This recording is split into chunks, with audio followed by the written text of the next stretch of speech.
Okay, good evening. Before we start, our city clerk has a Zoom broadcasting announcement that she will make. Good evening, Mayor. Thank you. Beginning June 15th, 2020, the City of Grand Terrace reopened its public meetings. Therefore, tonight's meeting of July 14th is now open to the public. Please be advised that face masks are required, social distancing will be practiced, and occupancy limits will be enforced. Additionally, pursuant to Section 3 of Executive Order N2920 issued by Governor Newsom on March 17th, tonight's meeting will also be conducted telephonically through Zoom and broadcast live on the city's website and Channel 3. If you would like to participate telephonically and speak on an agenda item, you can access the meeting by dialing *671-669-900-9128 and enter meeting ID 831-3591-0778 and password number 134431. You will be placed in the waiting room muted until it is your turn to speak. You may also submit your comments by sending them to ccpubliccomment@grandterrace-ca.gov. The City of Grand Terrace thanks you for taking all precautions to prevent spreading the COVID-19 virus. Thank you, Madam City Clerk. So at this time, I will call to order the regular meeting for the City of Grand Terrace, July 14th.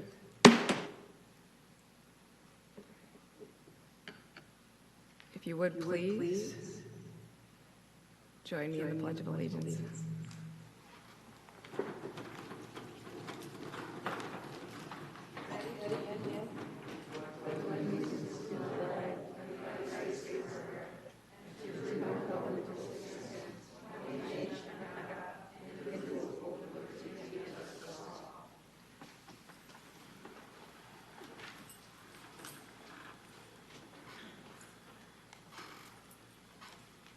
May we have a roll call? Councilmember Allen? I'm present. Councilmember Hussey? Present. Councilmember Robles? Present.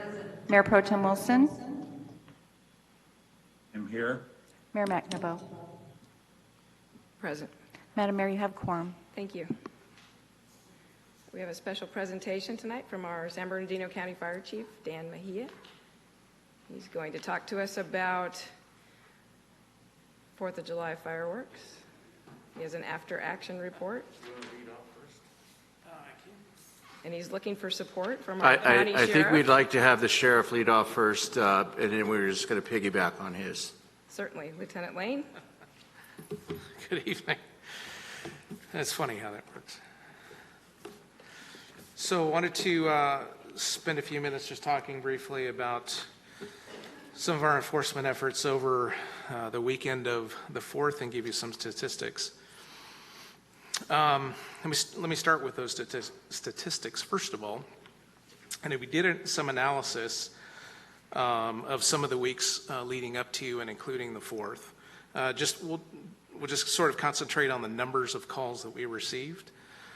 So the 3 weeks prior to July 4th, the city received 14 calls for service regarding fireworks. In the 2 weeks prior, that number was the same. It was 14. The week of July 4th, that number jumped to 31. And then the week post the 4th, that dropped down to 10. The comparison to last year, for the week of the 4th, there were 34 calls for service. So we saw just a little bit of a decline in the overall numbers of calls for service regarding fireworks on those days. We did also perform some extra patrol on the Thursday, Friday, and Saturday, the 2nd, 3rd, and 4th of July, where we had one dedicated deputy sheriff working in conjunction with the fire department's fire marshal's office for fireworks patrols. And we just received some statistics on those. I'll give you the city-specific statistics, and I think the chief has some overall statistics that he'll share with you. Overall, there was approximately 25 pounds of fireworks that were seized by the deputy over the course of those 3 days. I did include a picture to the city manager. I don't know if he can throw that up there. That's representative of part of that. That was just one of the seizures. I didn't get pictures of the other two, but that's representative of the other two seizures as well. So all told, about 25 pounds. There was one citation written for possession of those fireworks, and the rest of the contacts that we had during the course of that evening on the 4th specifically, we were generally met with voluntary compliance by all the residents that we talked with. So the course of action on those meetings was reaffirmation of the rules, the city ordinance and the laws about possession of fireworks and storage of fireworks. And we were met with sort of welcome arms of, well, here, please take my fireworks. And I promise not to do that again. So based on voluntary compliance and the fact that we were able to take a moment and educate some of these people on fireworks within the city, we didn't feel that it was as prudent to issue citations, and we took the effort for that education piece. So we did write one citation for an individual that was, I believe the case of that was some very, very unsafe storage of the fireworks that created some other issues. So there was a citation issued for that.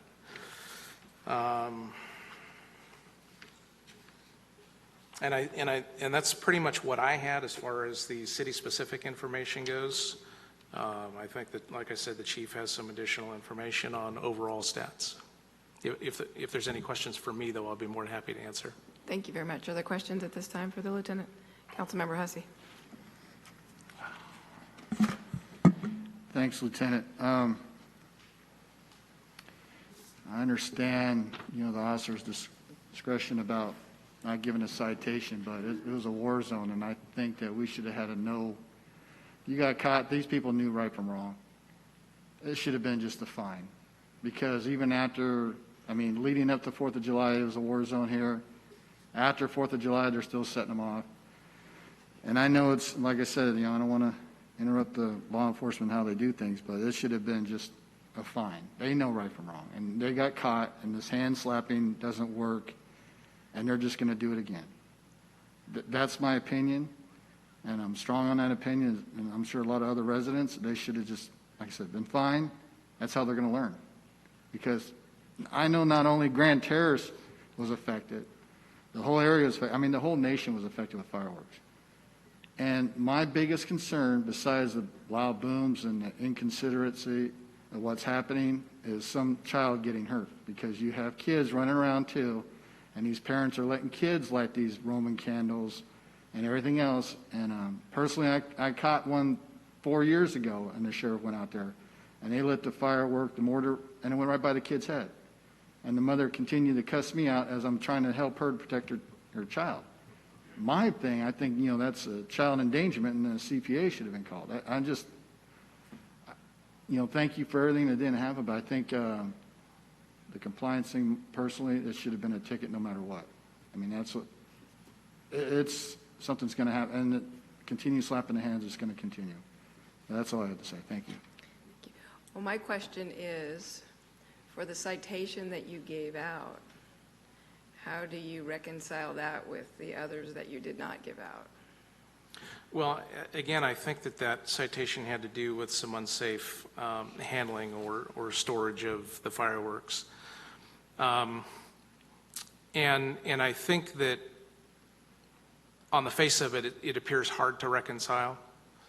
But a lot of our job and a lot of our enforcement does involve being present and taking those opportunities to educate people and inform them on the laws and on the rules and on better behavior. And I think in the course of those few days there, we had our deputies out there performing a greater service, which in one case did include a citation. But I think the decisions that were made at the time to just give verbal notices or warnings appeared to be the right course of action. Certainly, if there were more dangerous conditions present, such as what Councilman Hussey talked about, I think those are taken into consideration and viewed as much more seriously, obviously. Those are very, very dangerous concerns that we would have for anybody's safety. I don't know if any of those conditions or situations were observed by the deputies working, but certainly I have faith that they would have made different decisions if they had witnessed or seen some of those take place. Further questions for the lieutenant? Okay, Mayor Pro Tem.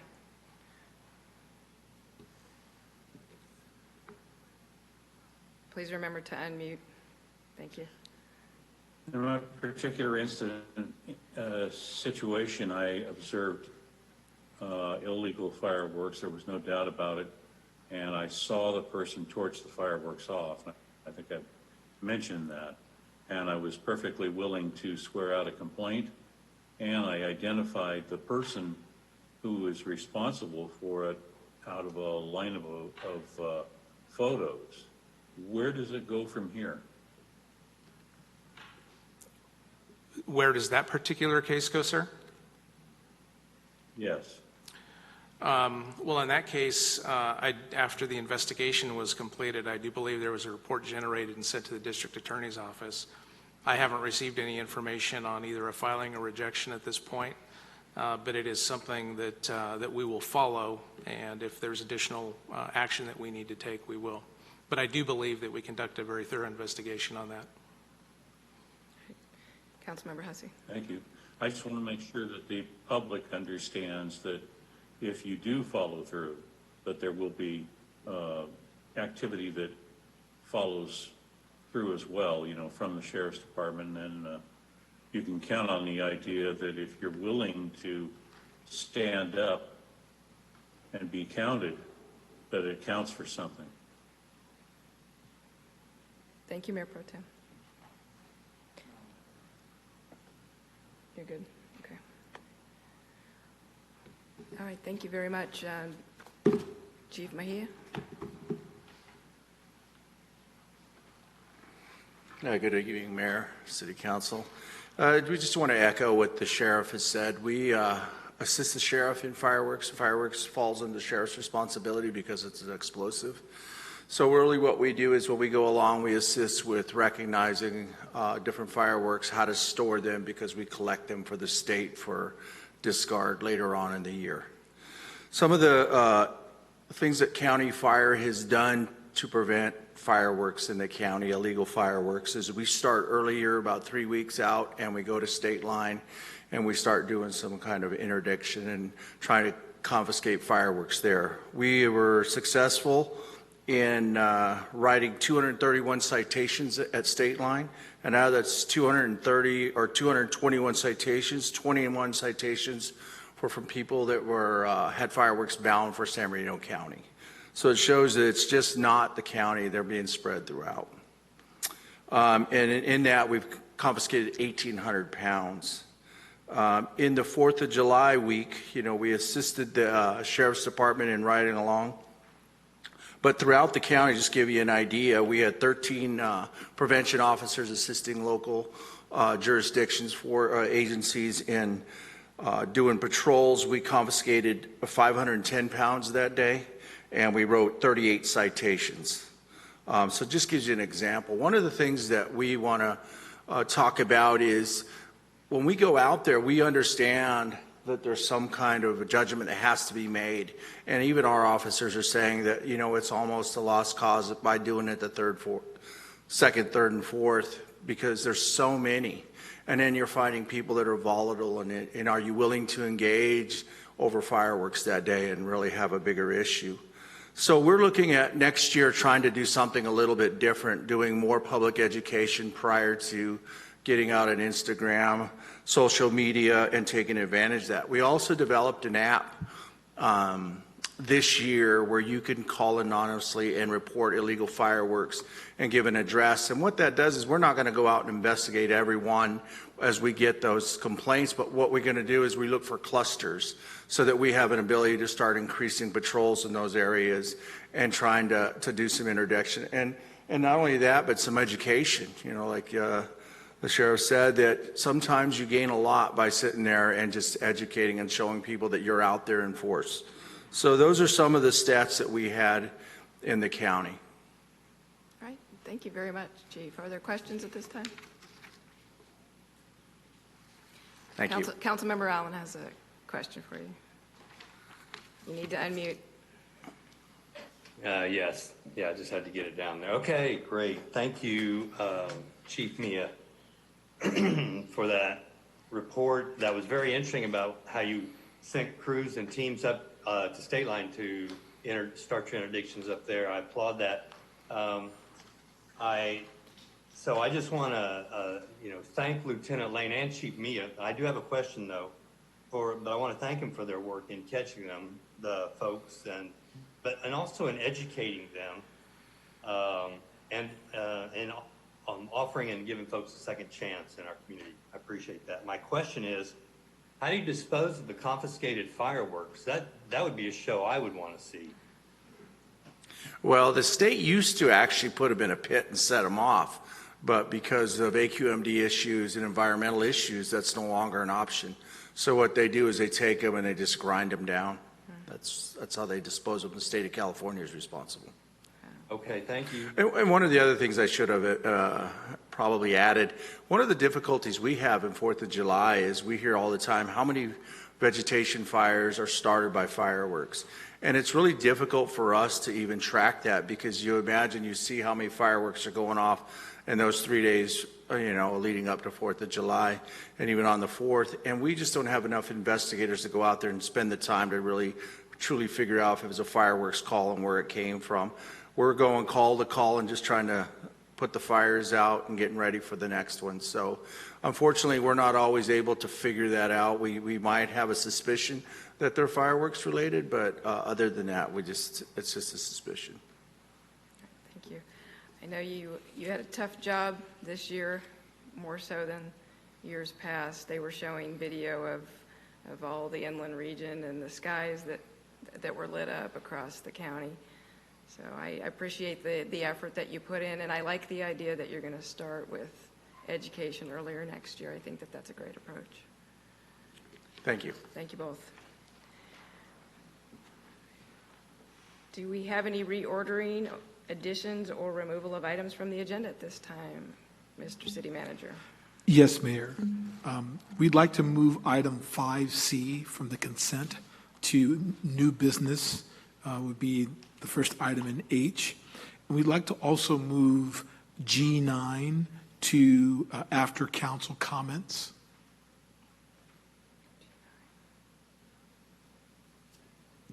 Okay. That's the interviews. That is the selection of your planning commission. Okay.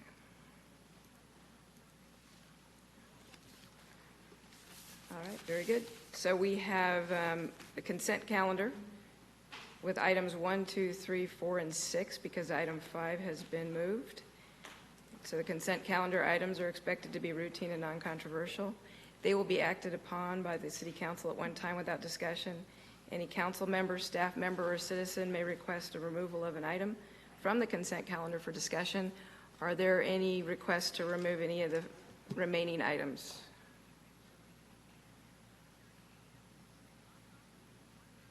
No? All right. I'll entertain a motion for the consent calendar.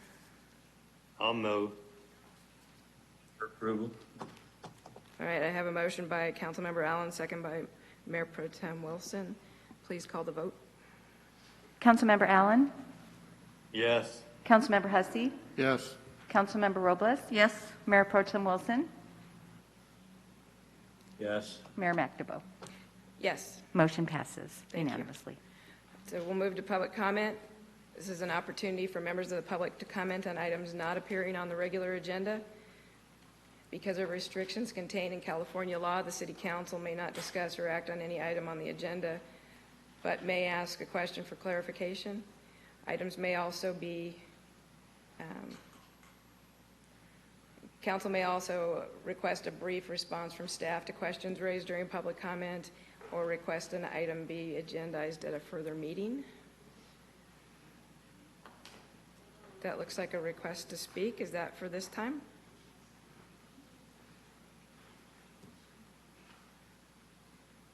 Thank you. Okay, start with Bobby Forbes.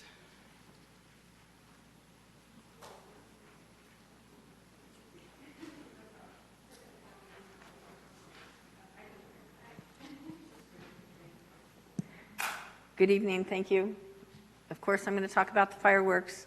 My house shook twice. I called Colton PD, and I called Grand Terrace, San Bernardino County Sheriff, and I drove around my neighborhood looking to see whose house exploded 2 weeks in a row.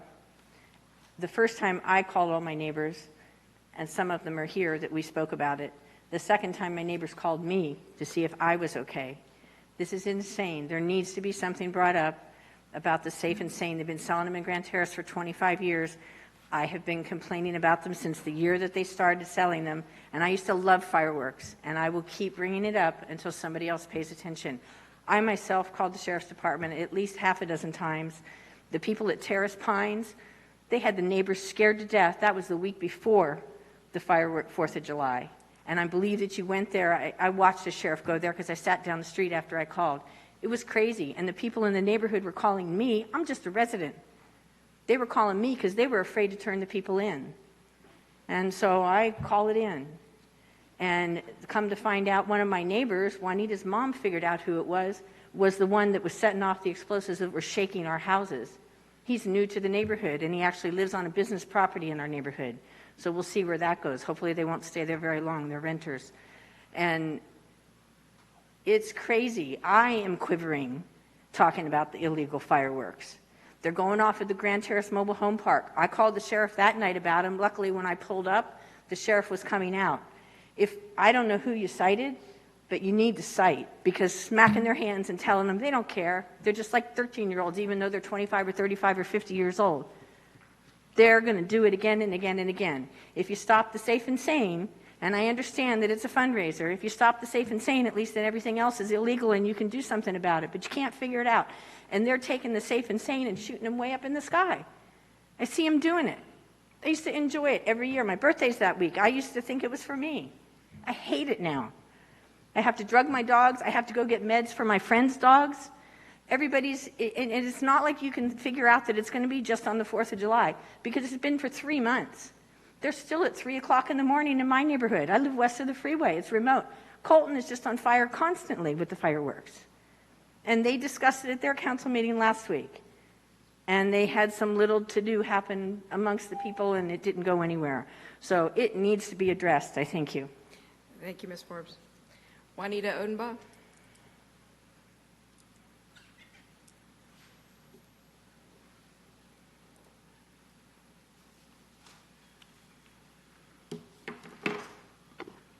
Good evening, Mayor McNaboe and City Council. I just want to express how happy I am living in the city of Grand Terrace. I've been a resident of 15 years here. Before that, I was born in 1970, and my mom took me home to a house in Grand Terrace, and I never left. So I just wanted to tell you how much I love Grand Terrace, and I bought into the community 15 years ago, and I love Grand Terrace High School, and my husband's the coach there, and we really have a lot of good times in this community, and I really appreciate everybody that comes out, especially to donate their time running this city. So I want to thank you. In saying that, in looking at the city website, I found the city poem, and I just thought I would read it because it's so nice. Oh, Terrace, my Terrace, a small town with heart, so lovely, so lively, a city apart, with people who love you, who make your core, and leaders who guide you, protect you, and more. Blue Mountain looks over neat houses and lawns, and so this sweet haven that yet's in its dawn. Green orchards and farmland still guard us from noise, our jewel of the Southland, secure in its poise. Oh, Terrace, I feel so at ease, in comfort and beauty, midst mountain and trees. The city I've wanted now shines in our land. You're my special home place. You've earned the name Grand. Thank you very much. Thank you, Mrs. Odenbaugh.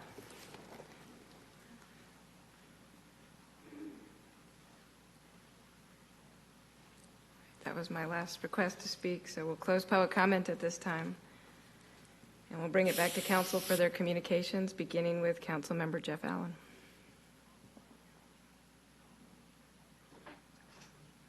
Okay, am I unmuted? You are. Oh, that's great. I want to say thank you so much to Ms. Odemar for reciting that poem. That we don't hear it often enough. So thank you, thank you, thank you from the bottom of my heart. Since our last meeting, I haven't done much. Been try to stay here at home and stay healthy. I did, like all the rest of the residents here in Grand Terrace, I witnessed the biggest fire show I've ever witnessed in the 20 plus years that I've lived here in Grand Terrace, and I witnessed it right from my front yard, looking out over the valley. What a deal is that? I'm not saying it was the best one though, but it was certainly the biggest. But I also watched an amazing and beautiful drone, computer-controlled drone light show with over 500 drones participating. And Bobby Forbes alluded to something that I want to mention. She talked about the fireworks, and she knows it's a fundraiser, and we all know it's a fundraiser and the dangers associated with it. But there were some cities that have replaced fireworks with fundraisers using drone shows. And those drone shows make fireworks shows a thing of the past, I promise you. And so I might suggest switching those fundraisers from fireworks to those computerized drone light shows. If you ever watch one, they are just beautiful. So that's all. Thanks, Mayor. Thank you, Councilmember Allen. Councilmember Bill Hussey. Thank you, Mayor. I just have one comment. My wife lets my granddaughter watch these city council meetings. So when I come home, she thinks I'm a movie star. I don't know. But I just want to say hi to Georgia. Thank you. Thank you, Councilmember Hussey. Councilmember Sylvia Robles. No, Mayor, I have nothing. All right, thank you, Councilmember Robles. Mayor Pro Tem Doug Wilson. I would really like to thank the Sheriff's Department and their cooperation in relation to the fireworks situation. As you know, I'm an open proponent for fireworks, and I do have a dog, and we do have to control it during that time frame. But our concern really centers around the fact that, 2 to 3 weeks ahead of time, in fact, actually, in some instances, months beforehand, illegal fireworks are fired off, and that's our biggest problem. I don't believe the safe and sane are a problem unless they use them to manufacture illegal conditions. But this country was founded on the thought pattern that we could celebrate our freedom, and I'm still a big proponent for that. So we just have to think a little bit more intelligently. There's that question about how far do you go to protect people from being stupid, and to be honest, I don't know that answer. But I hope that for their children's sake and for their neighbors' sake, that folks use common sense, which of course is not very common anymore. I would like to ask the city manager if we could get a repeat performance of what we had, the cooperation that we had from the Sheriff's Department before, so we get a good idea in the interim before we're able to complete our circulation plan on the ticket count, the operations on the traffic enforcement. If we could get that from January to July, it'll keep us in tune in how effective our remedial conditions are in traffic enforcement and helping our police department do their jobs. So anyway, other than that, again, I'd like to thank all those first responders, and let's just keep on trucking. Thank you. Thank you, Mayor Pro Tem. All right, I have a couple of items.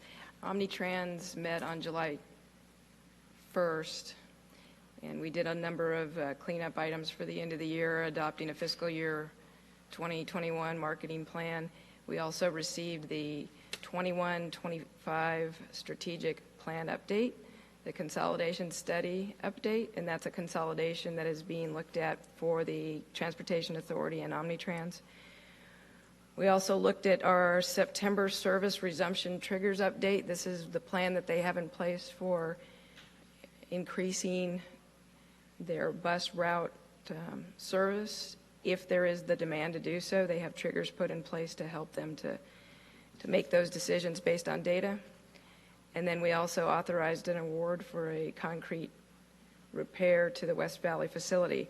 Lastly, there was an item on the agenda that talked about federal assistance through the Federal Transportation Administration, and Omnitrans is required to hold a public meeting, a public hearing on proposed use of these federal funds. The public must have sufficient notice so that any comments may be incorporated into the grant application that is being submitted. And the notice included must have language that indicates that in the absence of substantive comments, the federal assistance will be sought. So they've set a date and time for the public hearing. If you're interested in sending in comments and having your suggestions heard on how they propose to spend this federal funding, the date has been set for August 5th through September 2nd of 2020. Information regarding how to access the meeting will be available on the Omnitrans website. So it sounds like there's a window of time and then an actual meeting where the public hearing will be. So that's omnitrans.org, and there should be a link to that public hearing.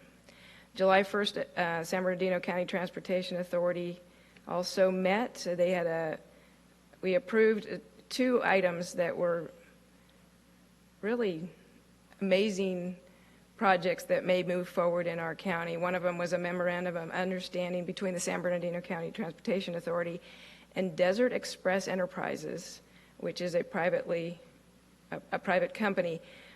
This would allow a privately funded high-speed passenger rail connection between Las Vegas, Nevada, and the Rancho Cucamonga Metrolink station, predominantly utilizing the Interstate 15 transportation corridor. So this would be an opportunity for those in the high desert to have a connection to the Metrolink station, as well as going to Las Vegas, which is a nice thing too. But Desert Express was going to create an Apple Valley to Las Vegas high-speed rail, and they decided that they'd like to extend it to Rancho Cucamonga to a Metrolink station. So they want to look at the opportunity to do that, and it is going to be privately funded, which is a major thing for transportation in San Bernardino County.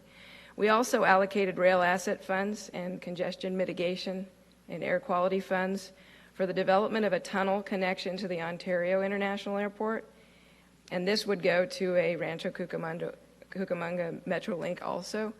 This would vastly reduce the cost to get from a Metrolink station to the Ontario Airport, which allows for a lot of increased traffic into Ontario without having to purchase land and build rail to make that connection.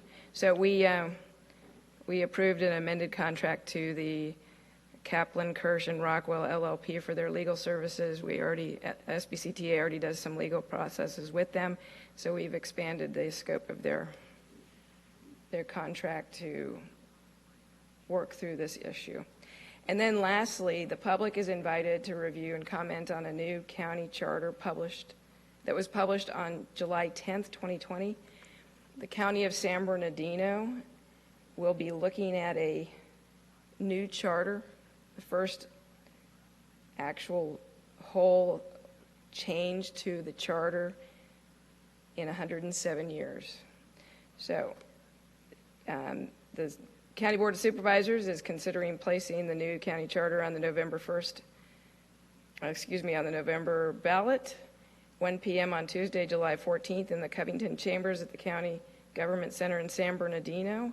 There is an opportunity for the public to review and comment on this proposed new charter.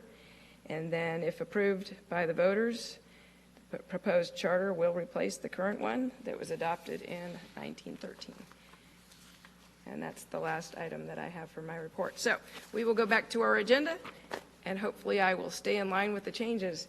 I believe we are moving item 9 to our next in line, which is the appointment of 2 planning commissioners to fill 2 new 4-year terms. The previous ones expired on June 30th, 2020. Madam City Clerk? Good evening, Madam Mayor, Mayor Pro Tem, members of council. Deborah Thomas, City Clerk. Before you tonight, this staff report supports our mission to preserve and protect our community and its exceptional quality of life through thoughtful planning within the constraints of fiscally responsible government. As stated, there are 2 terms on the Planning Commission that expired June 30th, 2020. Commissioner David Alanese and Commissioner Tara Sesenya had held those positions. On May 15th, 2020, staff advertised the 2 expiring terms of the Planning Commission positions, and that advertisement ran from May 15th through June 15th. As a result, staff received 6 applications. However, as of today, I did receive a message from Christina Benjamin, and she had to withdraw due to a medical family emergency, and unfortunately, Mr. Rick Duarte has failed to show. Therefore, the 4 remaining applicants are Tara Sesenya, David Alanese, Ken Stewart, and Brian Phelps. Staff is suggesting that the appointment process proceed by council drawing applicant names to determine the order of the interviews. Staff provided City Council with the questions to ask each applicant. Council has been provided with ballot listing the names of each of the applicants. And each applicant will be interviewed one by one with the first beginning with the first name drawn, and the remaining applicants will be sequestered into the community room, and when it's their turn to be interviewed, Director Weiss will go in and retrieve them. After the interviews are complete, City Council will select their 2 top applicants for appointment via the ballot process that's been provided in front of you. And upon completion of that as well, staff will collect those ballots, and I will read aloud how each member of council voted. There will be no additional physical impact created by this action this evening, and planning commissioners are paid a stipend of $50 a month for attendance at a minimum of 1 meeting. That's the end of my staff report. If you have any questions, I'd be happy to answer them. Thank you, Madam City Clerk. Are there questions of staff at this time? Seeing no. You did a good job. Thank you very much. All right, so we need an opportunity to draw the order, and I would like to ask from my colleagues which questions you would like to ask. Councilmember Robles has already asked if she can do question number 2. So, Mayor Pro Tem, is there a question on the list that you would like to ask, or do you have your own question?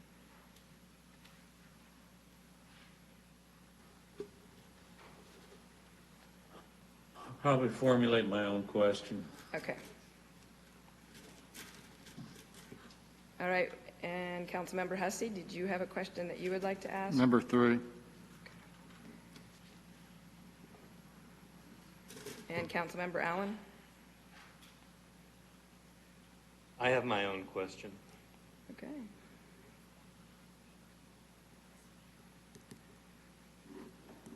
Okay, and I also have my own question. So hopefully, Mayor Pro Tem and Councilmember Allen, our questions are not the same. Hopefully. All right, so what we will do is we have some yes or no questions by the city attorney, and then we will each ask our question. So if we could at this time, we will choose the order.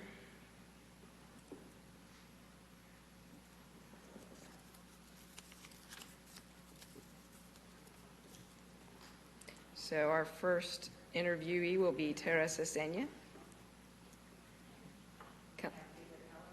David Alanese will be number 2.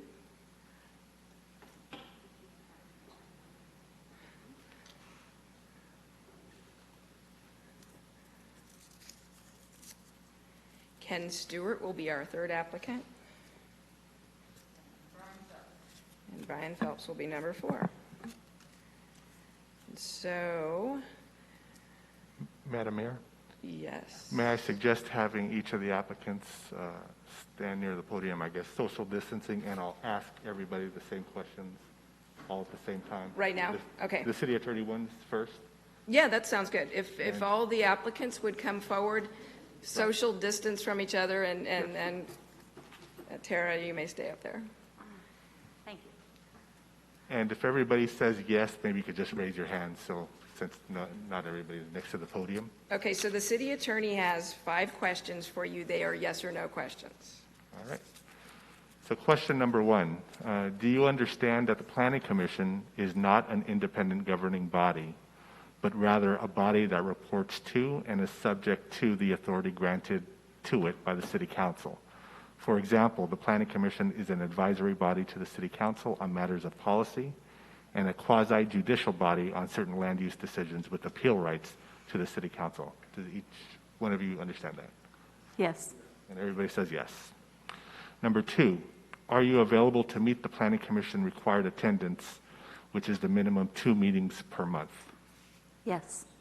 And everybody says yes. Number 3, are you willing to commit to the training requirements of the Planning Commission, which includes regulated and state mandated training? Yes. And everybody says yes.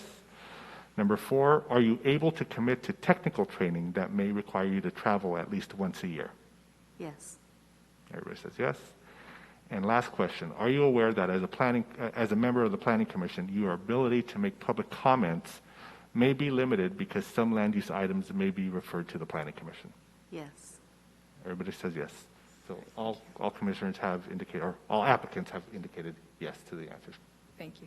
And I will say one more thing before you are let out. The way that we will progress in this is that each of you will be given 1 minute for an introductory statement, and then you will be allowed 2 minutes for each of the questions that the council asks you, and then you will be allowed 1 minute as a closing statement to summarize or say things that maybe we didn't get to in our questions, okay?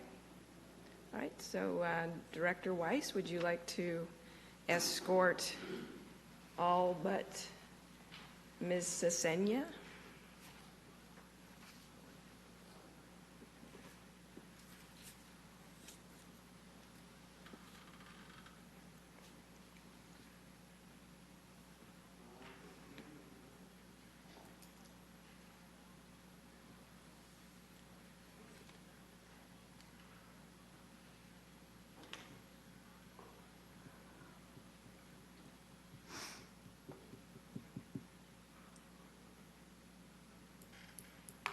Will we know when they are sequestered? Will he stay there with them? Do you have a method of communicating with him? I mean, he can stay there. We just need to make sure that he knows when to send him the next applicant. All right. So while Mr. Duffy is taking care of that, we can proceed with our questions. So we will begin with Ms. Tara Sesenya. And you have 1 minute for your introductory statement. Hi, thank you for the council for allowing me to reapply and also for letting me sit up here. I appreciate it. I grew up here in the Inland Empire in Fontana. My displaced hip was my first hurdle to come through. I went through school and college and I taught for 15 years. I come from and I taught in Grand Terrace for the first 5 years of my 15 years.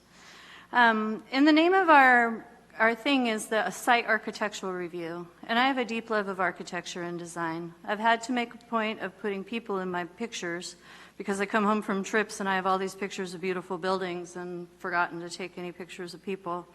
My last trip to Pittsburgh, my uncle took me on a gargoyle tour of Pittsburgh, which was the oldest buildings in Pittsburgh, which of course have a million pictures of them.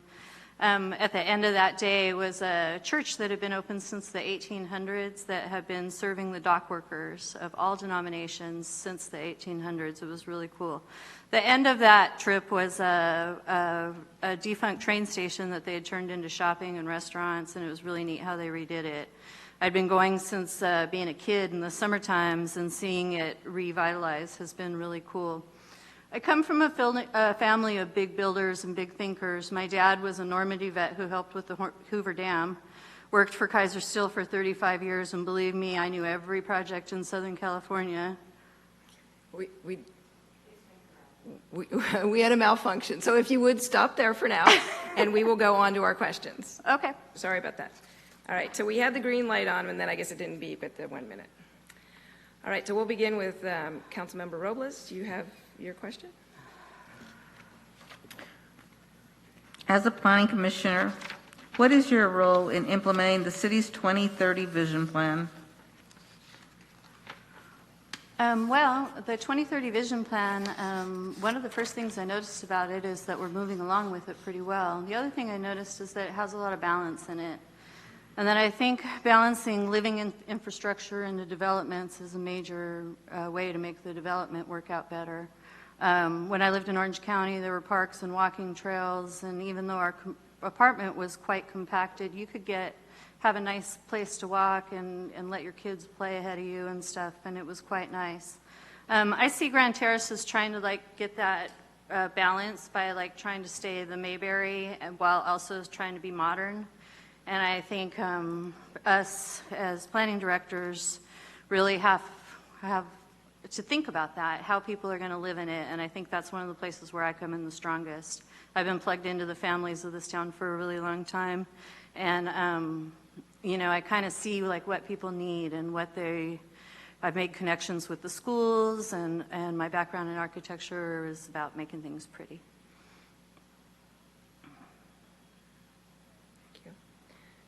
Councilmember Hussey? Good evening. It's a two-part question. Do you feel as a citizen of the community that you are able to provide objective recommendations on various land use applications and other issues? And what will you use to guide in your decision-making?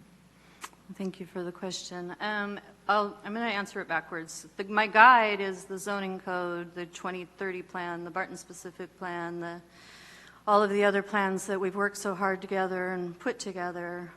That's my guide. My objectivity comes from, I've never had to recuse myself for any reason. I'm a known contact. I'm known to contact council with questions before I make any moves. I'm also, I've approved upgrades for a roller rink and I don't skate. I approved Taco Bell and McDonald's, and I don't eat fast food. I looked at projects to see if most people would benefit for them, not necessarily me. I've set up field trips without kids that went to the school, and I really like the idea of the Blue Mountain Trail because hopefully maybe I'll get to the top of it someday. And all of my decisions have been altruistic and objective. I don't have any other property in the city except for my house. I'm not planning on getting any. My only goal is to be a really good planning commissioner. Thank you. Okay. Mayor Pro Tem Wilson? Thank you, Mayor. Thank you for applying, by the way. What planning commission training do you believe you might benefit the most by? That's kind of a tricky question because we just went to this conference and we got a lot of really good information, which a lot of that is not going to happen now because of COVID-19. But I think as far as training goes, I think understanding what our roles are, what staff's roles are, the more we know about other cities and things around us. I know we've been to some good local trainings, which weren't overly costly, but they were quite good also. I'm always open to any kind of training, and I like to see what other cities do too, and see, in my opinion, what they've done right and what they've done wrong. I find it really interesting. As for training, I know, me personally, I know I get confused on the rules of order sometimes, and I know personally I would like a training in that.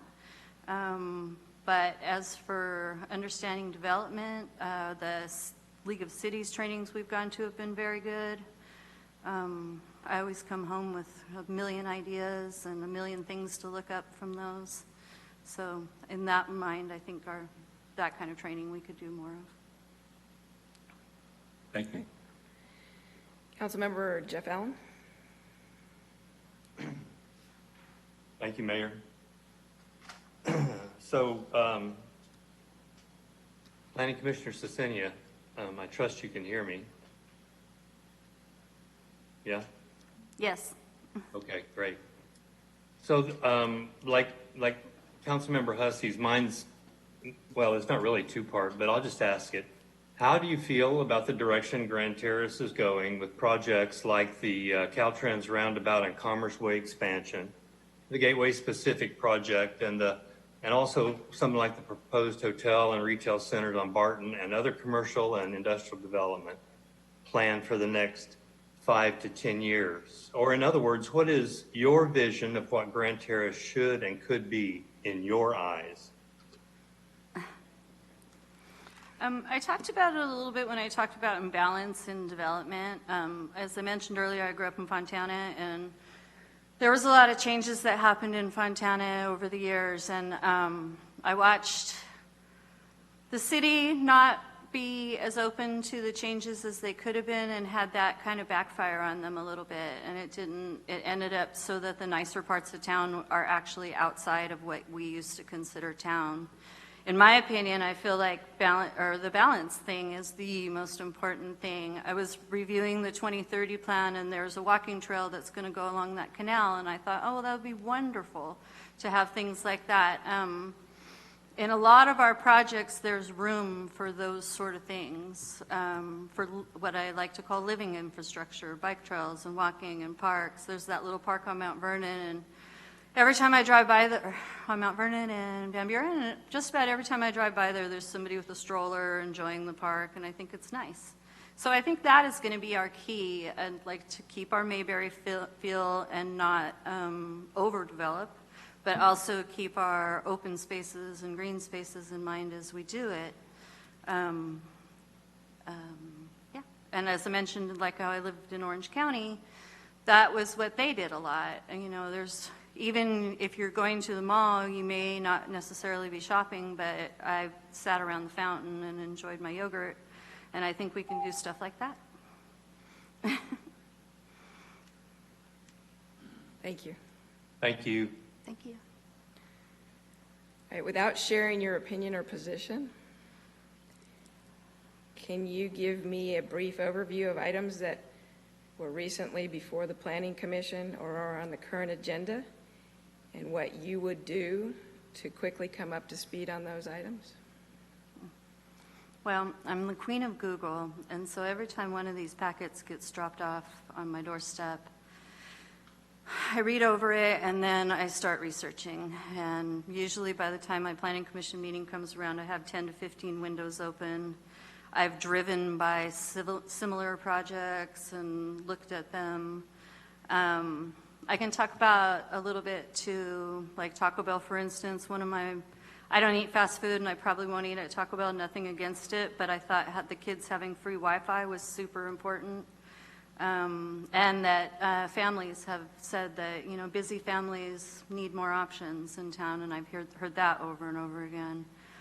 There's a housing development also on Van Buren that we did, that the community came out. It was going to stick out like a sore thumb. We did a lot of work with that developer to get him to make it blend in a little bit better, to take a house out and give it some living space. I remember looking at the design and thinking there's nowhere for kids to play in it, and so when he brought it back, it was one house less with a little green spot in it, and much better fits into the area around it.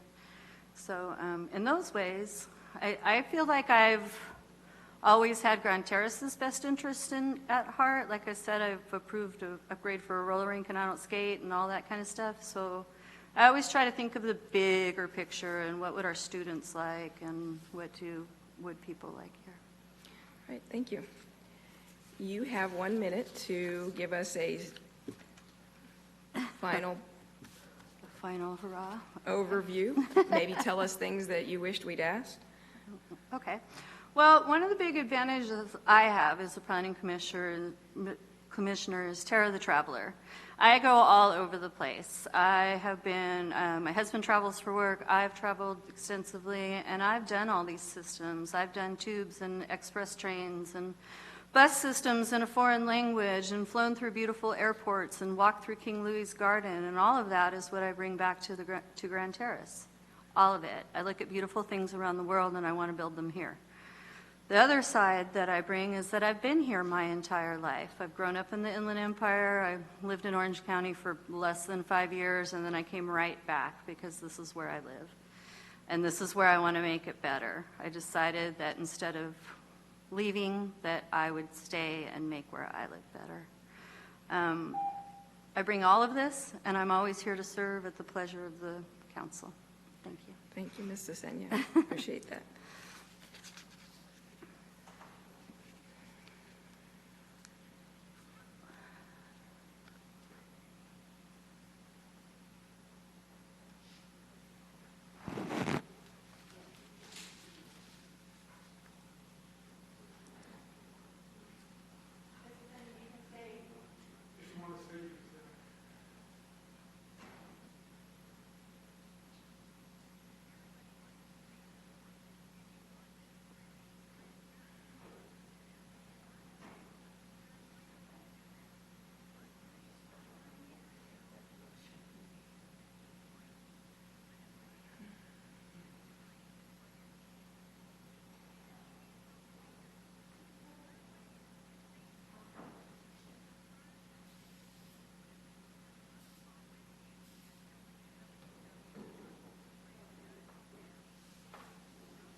Hello. Hello, Mr. Albanese. As I mentioned, you will have 1 minute for an introductory statement. All right. And you may begin that at any time. Thank you very much. Good evening. Thank you for having me. I really appreciate it. So a little background on myself. My father, he grew up in Colton. One of the best things I think they ever did was when him and my mother moved to Grand Terrace in 1979. Raised me here. Lived here all my life, all but 3 years. When I decided to move to Island of Kauai after college to help open up the Costco there. It was beautiful. I loved it. It was an amazing experience, but Grand Terrace was always one of those places I really wanted to raise a family, grow old, and it's a beautiful city. I mean, we have a great quality of life. It's a small town, and I just love that feeling. So in 2010, I was fortunate to buy a house with my wife. We've been raising our 3 kids ever since, and I'm just looking forward to serving again on this planning commission. Thank you. Thank you. I'm going to go in the same order. So we'll start with Councilmember Sylvia Robles. As a planning commissioner, what is your role in implementing the city's 2030 vision plan? It would definitely be a guide for me as a planning commissioner amongst other available resources. Promoting goal number 3, economic development, is definitely in the wheelhouse of the Planning Commission, and as such, that would be my goal, to make sure we're able to find businesses and developments and projects and approve those ones that do align with our 2030 vision, especially protecting public health, but again, promoting economic development. Councilmember Bill Hussey. Evening. Good evening. It's a 2-part question. But first is, do you feel as a citizen of the community that you are able to provide objective recommendations on various land use applications and other issues? And what will you use as a guide in your decision making? Can I be objective? Definitely. I don't have any self-agendas. I just want to see the city grow. I want to see it grow properly. It's a really small town. I want to do my part to be able to be objective enough and approve businesses that make sense for our community. What would I use? Definitely the latest general plan, the 2030, our 2030 vision, the interests of the public, see what they have. Also, for this last project I was able to sit over, I did my own research. I was able to visit a nearby project in a local or nearby community that was of the similar type. Got down, was able to talk to residents, see what they thought about it, kind of pick their brain. I mean, it was a small sample set. I talked to about 2 or 3 people, but is able to investigate and see what it's really like, see what people that have to live with something like this or have to have something, or do have something like this right next to them, what they actually think about it. So, and also just doing my due diligence and research, investigating, doing my part to be able to make a sound decision. Thank you. Thank you, sir. Mayor Pro Tem Doug Wilson.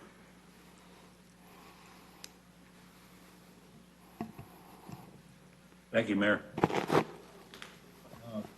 And thank you, candidate. Thank you, sir. What planning commission training do you feel you might benefit the most from? I think the nuts and bolts procedure, that's one thing that I'm not too familiar with right now. I've learned a lot in the time I have served and researching more about the position.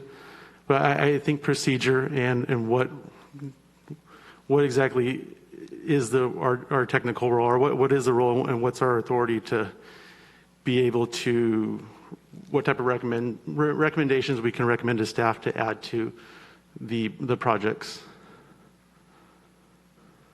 Thank you. Thank you. Councilmember Jeff Allen. Okay. Thank you, David, for coming up here and appearing. So my question to you is, how do you feel about the direction Grand Terrace is going with the projects like the Caltrans Roundabout and Commerce Way expansion, the Gateway project, the proposed hotel and retail center on Barton, and other commercial, retail, and industrial development planned for the next 5 to 10 years? So what is your vision then of what Grand Terrace should and could be in your eyes? I think Grand Terrace can be an even more beautiful city than it is. It has a lot of potential. Unfortunately, we are small, so we got to be precise in what we do approve. Things like the Lewis project, I would love to see come to fruition. The Canal Street project, another amazing project, but they do have their complications that they bring. So I definitely want to be able to do my part to make sure I can add the recommendations that are needed before we do approve it and pass it on to council. But those projects, I think it's nice. We don't have much room for too many more tracks to fit in here, so we're not going to get too many more residents. But again, we have Spring Valley Ranch, we have those big communities over there, and those people are coming here spending their dollars, so let's bring more businesses where they can spend their dollars and generate new revenue streams. Okay, well, thank you, David. Thank you, sir. And my question is, without sharing your opinion or position, can you give a brief overview of items that were recently before the Planning Commission or on the current agenda? And what would you do to quickly come up to speed on those items? Review what Mr. Weiss is able to give us.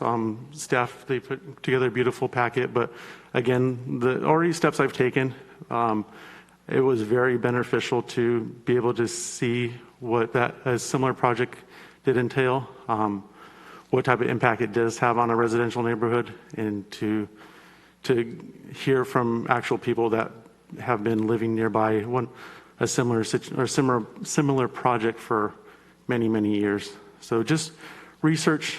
I think there's 3 or 4 in the Inland Empire that I was able to see. So, and luckily I do have knowledge. I have sat on a pretty long meeting regarding the project. So I feel like I am up to speed at this point. All right. Thank you, Mr. Alaniz. You have 1 minute for a final statement. If you have some things that you would like to tell us that maybe we didn't get to from your questions. Okay. I just want to thank you again for your time. I really appreciate you guys having me.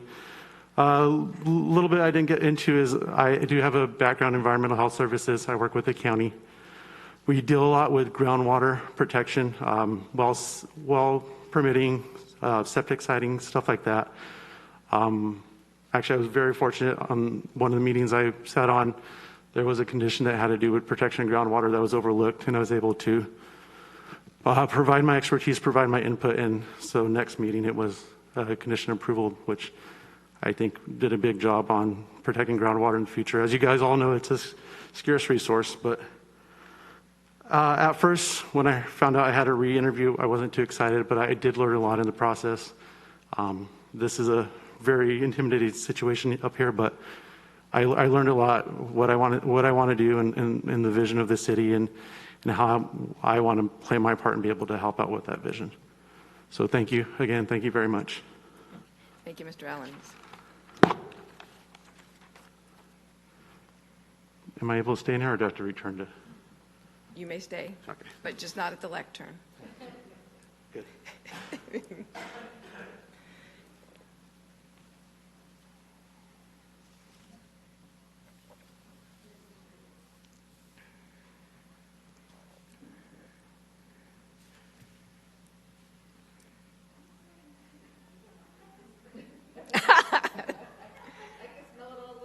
Are you cleaning off Mr. Duffy's collar?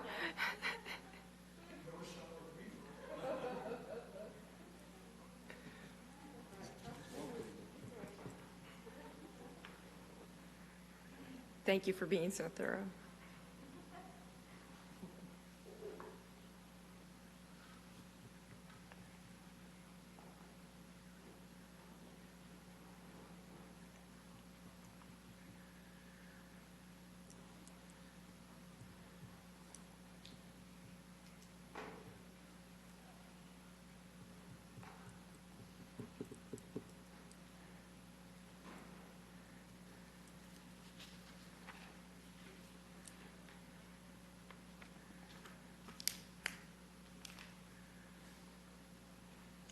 Hello, Mr. Stewart.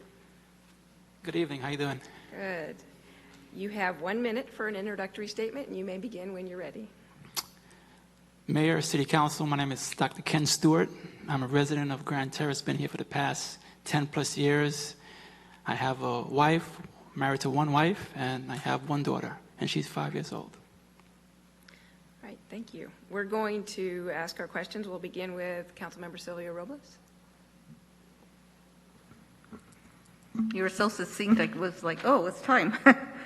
As a planning commissioner, what is your role in implementing the city's 2030 vision plan?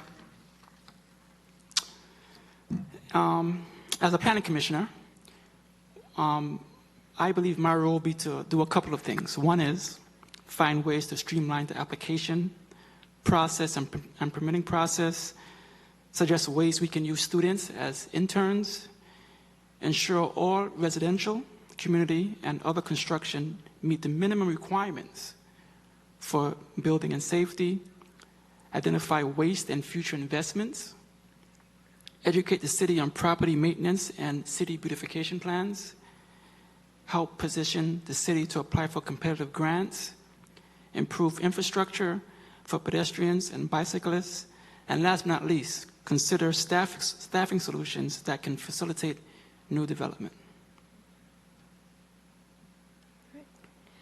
Councilmember Hussey. Good evening. This is a two-part question.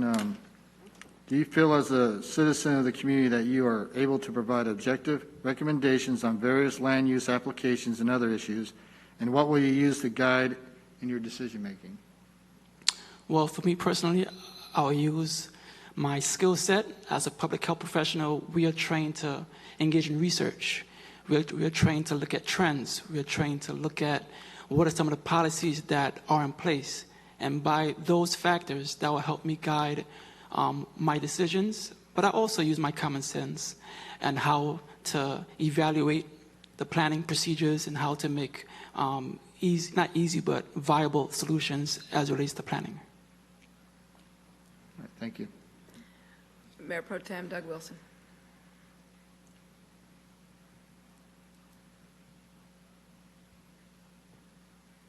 Thank you, Mayor.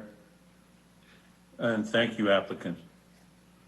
What planning commission training do you feel you might benefit from? Were you able to hear his question? Can you answer that one more time? Can you ask that one more time, please? You cut out a little bit, Mayor Pro Tem.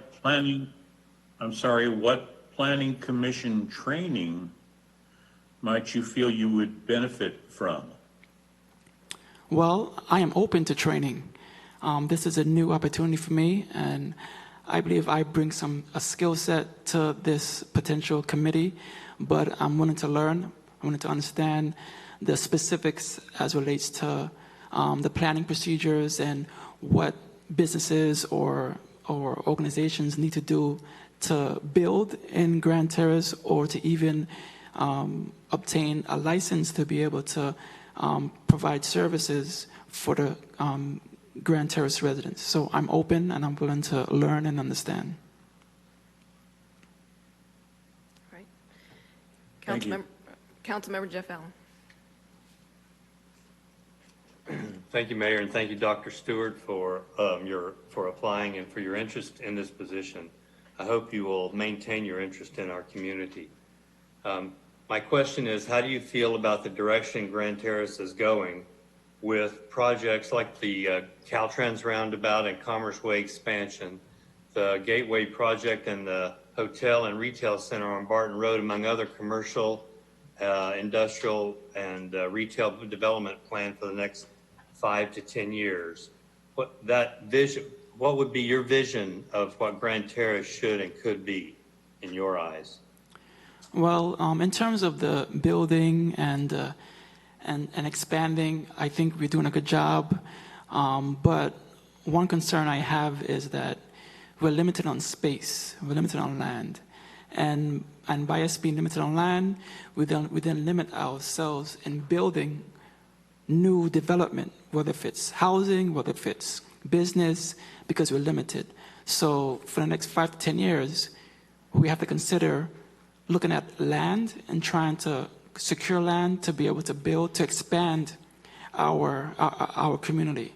In terms of generally speaking, we're doing a good job, by providing more businesses that will provide more taxes, that will help to bring up the housing prices, that help to increase the equity of the community. But I think one concern is land. So that's my answer. Thank you, sir. And my question is, without sharing an opinion or a position on items, could you give a brief overview of items recently before the Planning Commission and on the current Planning Commission agenda, and what you have been doing to quickly come up to speed on those items? Can you ask that one more time, please? Right. So I don't want you to share an opinion or a position on them, but if you could give a brief overview of items recently before the Planning Commission and on the current agenda, and what you have been doing to quickly come up to speed on those items. In terms of the planning, in terms of, because for example, the parcel by Vivienda, that was something that I researched. In terms of the $8.5 million parcel that's down by Center, did some research on that. And then also just doing general research on the 2030 vision. I've been reading up about it and figuring out how I can understand what's happening in Grand Terrace, how I can provide input if I can't provide input. But yay or nay, that's what I've been doing for the past couple of months. All right, thank you very much. And so at this time, if you would like, well, you have 1 minute, so you can give us a summary, or you can tell us some things that you wished we had asked you. Well, I just wanted to quickly just mention that as a public health professional, my background can help to inform the commission on issues that affect the health. For example, physical inactivity. One of the questions that were asked is whether the design of our roads or sidewalks or lack thereof make it more difficult for people to be physically active and maintain a healthy lifestyle. I know we have some roads, some streets that don't have any sidewalks, and that could contribute to people getting hurt or not exercising as much. Another topic is air quality. I'll ask the question, is the city contributing to asthma or other respiratory conditions by not maintaining national or air quality standards? Water quality, asking the question, will we continue to build, or are we monitoring the wastewater treatment systems which can pose a threat through contamination of wells and aquifers? And last but not least, asking the last question, are streets wide enough? Studies have found that wide residential streets encourage increased speeds and thus are more dangerous. So those are some things that I would present if given the opportunity to be on the board. Thank you. Thank you, Dr. Stewart. And you are welcome to stay if you'd like.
Hello, Mr. Phelps. Hello.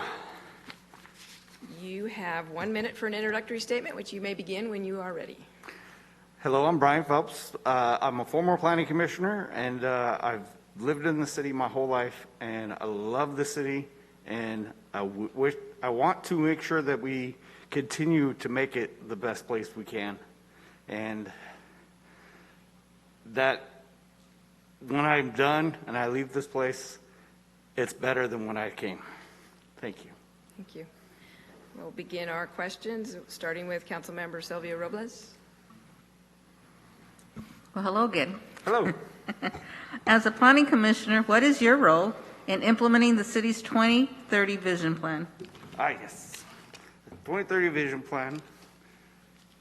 Oh, I should have put my glasses on before.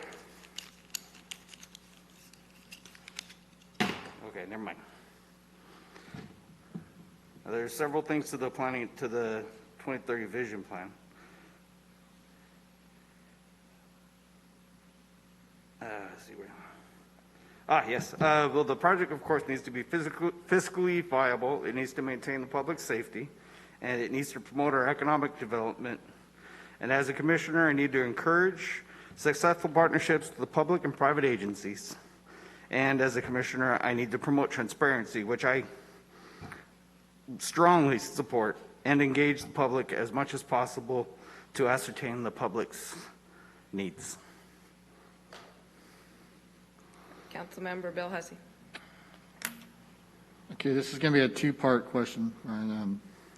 Do you feel as a citizen of the community that you are able to provide objective recommendations on various land use applications and other uses? And what will you use as a guide in your decision-making?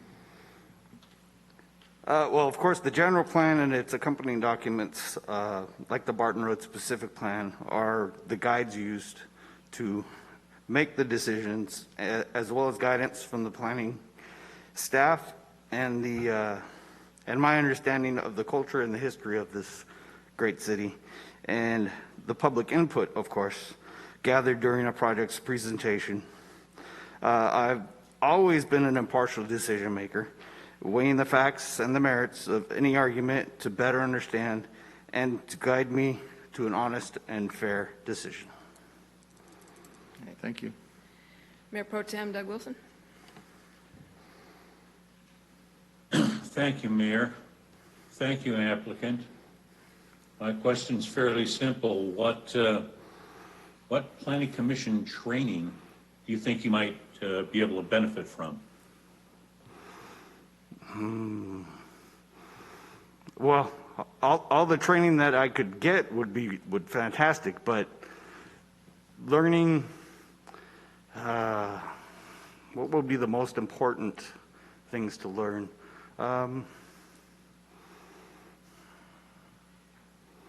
Wow, that's definitely a curveball.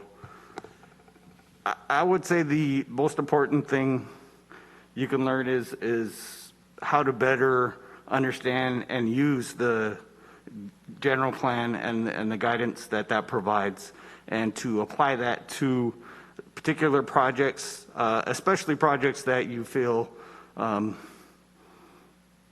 aren't good fits for the city, but you need a reason to deny them.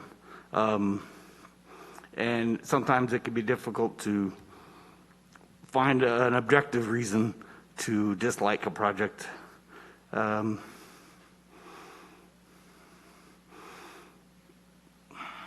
can't think of anything else.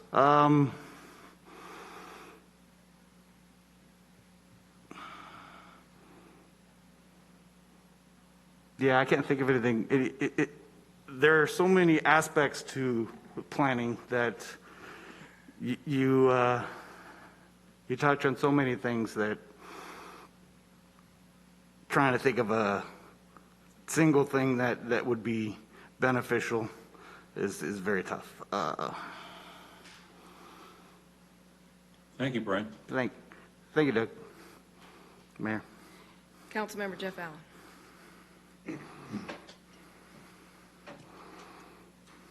So thanks a lot, Mr. Phelps, for your application and for being so involved with our city and your desire to leave it a better place I appreciate that. My question is, how do you feel about the direction Grand Terrace is going with projects like the roundabout and Commerce Way expansion, the Gateway project, and the proposed hotel and retail center on Barton, along with other commercial, industrial, and retail development planned for the next 5 years? Like, what is your vision of what Grand Terrace should and could be in your eyes? Well, it's a very tricky thing to do, but keeping the small town feel and the small town atmosphere that we all love so much in this city, while at the same time growing responsibly and correctly, so that we're not we don't make a big mistake that hurts us later on by putting in a project just for some short-term gain, but looking at the long vision of it and making sure that the projects that we do put in, like the Gateway project, if done correctly, can be a very, very good thing for our city, but if done poorly, can be a very, very bad thing for our city. Thank you. Thank you, Mr. Phelps.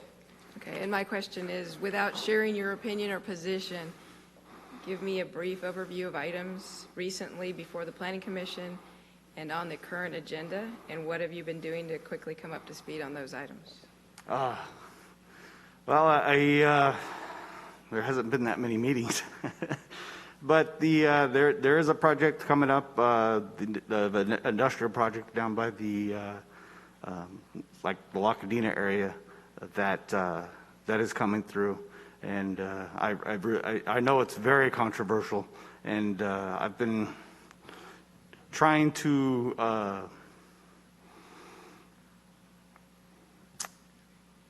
read the newspapers and some of the other things that have been put up that talk about it, so that I can be up to speed and to understand what is coming before us. And frankly, with as little as been going on, I have not been able to find much more other than that project that I know for sure. Okay. Well, aside from the larger projects like the Lewis Group project and things like that, and the Blue Mountain project, which I hope comes through for the project, for the trailhead that's coming through. Thank you. Thank you. Now, you have 1 minute to summarize or say things to us that you wish we'd asked. Of course. Well, like I said, I want to make sure that every decision I make in the city improves the city, and I leave this as better than when I start. And I know that with patience, we can be an even better city, and with diligence and thoughtfulness, we can continue to be a good city that thrives despite the small amount of input we get from our tax dollars that we really stretch quite a ways to do what we already do. And that's it. Thank you. All right. Thank you, Mr. Phelps.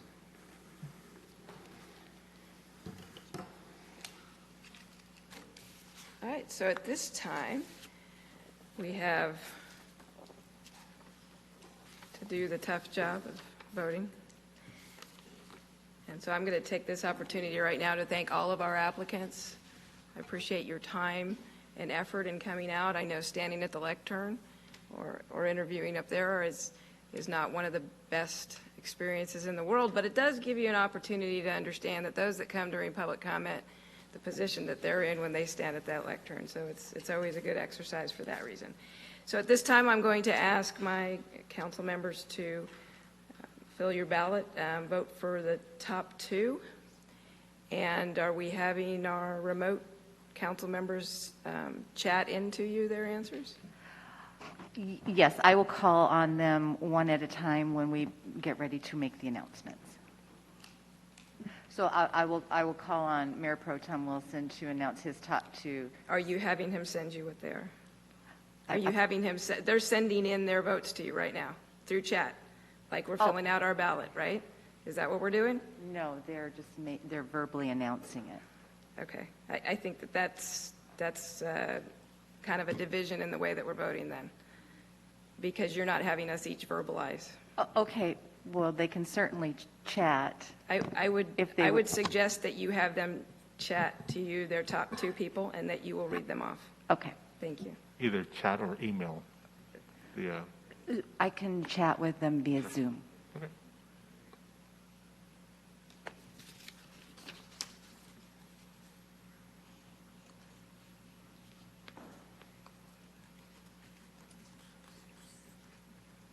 Oh, you folded yours lengthwise. You folded his in half. I should do mine diagonally.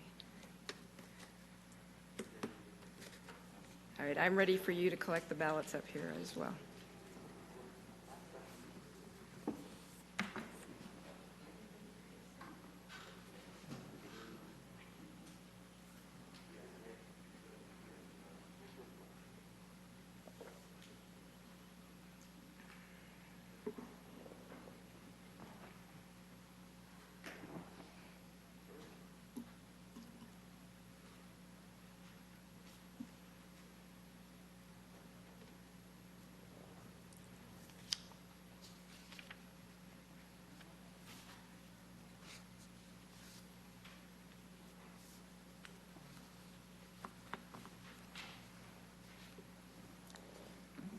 Councilmember Allen, have you seen my request? Yes, I'm sending it right now. Thank you.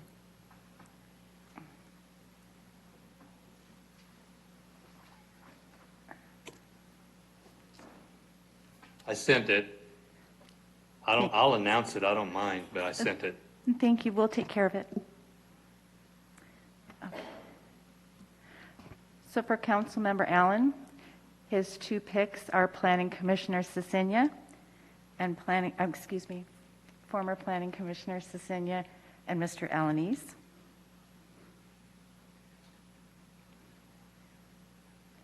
Mayor Pro Tem Wilson would like to reinstate the two former or existing planning commissioners. Again, that would be Ms. Cecenia and Mr. Alanis.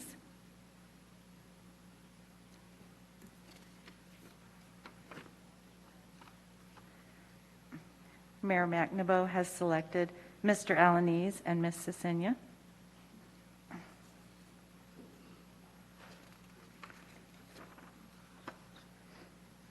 Councilmember Hussey has voted for Mr. Alanis and Mr. Phelps.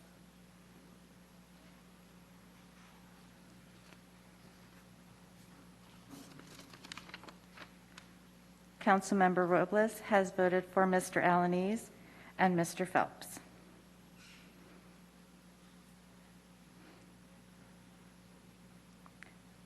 So our first appointee would be Mr. Alanis with a vote of 5. And the second appointee would be Ms. Cecenia with a vote of 3. Okay.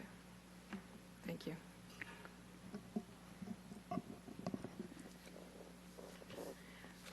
Again, thank you all for your time coming out. It's difficult to only be able to choose 2 out of such wonderful candidates. I'm going to request that we put on a future agenda item to maybe consider alternates for our Planning Commission. That might be something that we want to look at in the future, so we have a way of having more people involved and have people ready to go when there's an option. So, Madam City Clerk, that'll just be my time to tell you right now that I'd like that item on a future agenda to consider to come back before the planning or before the council. And I will congratulate Mr. Alanis and Ms. Cecenia. Welcome back. thank you for your service. We look forward to your service to come. Dr. Stewart, thank you so much for being here. Mr. Phelps, thank you for being here. All right. And we were going to move on to our agenda. So we have public hearings tonight.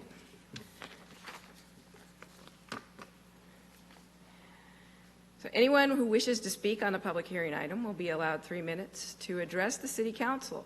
If you challenge in court any action taken concerning a public hearing item, you may be limited to raising only those issues you or someone else raised at the public hearing described in this notice or in written correspondence delivered to the city at or prior to the public hearing.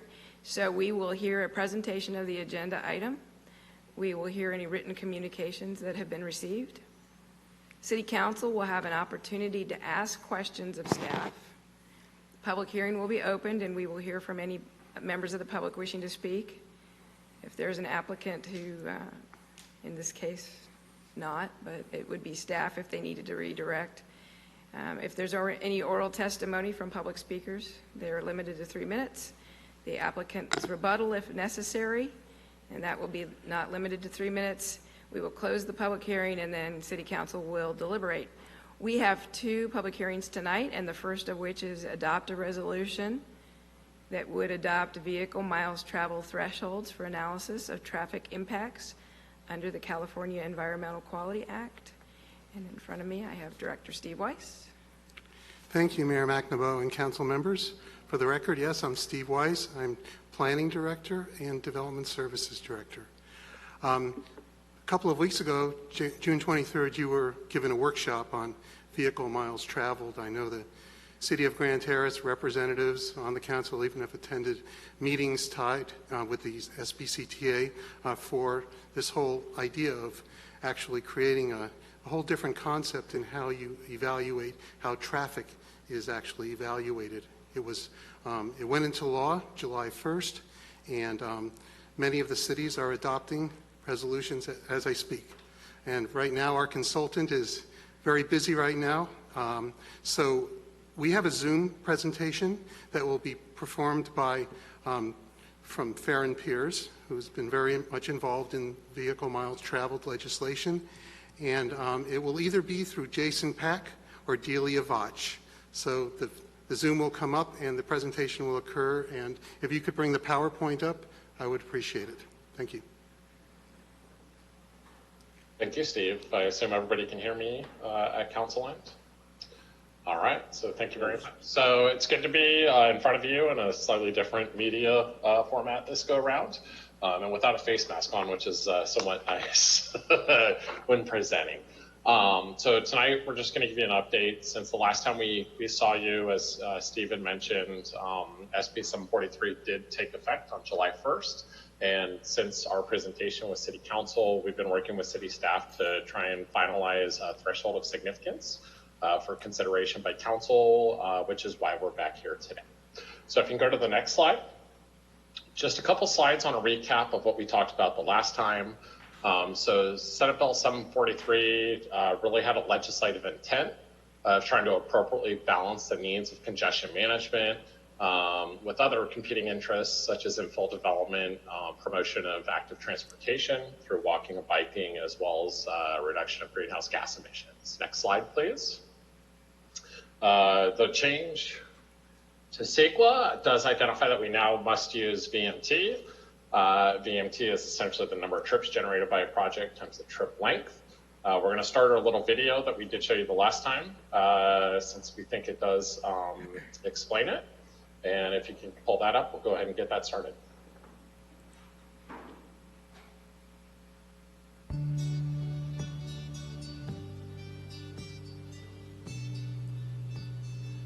What is VMT?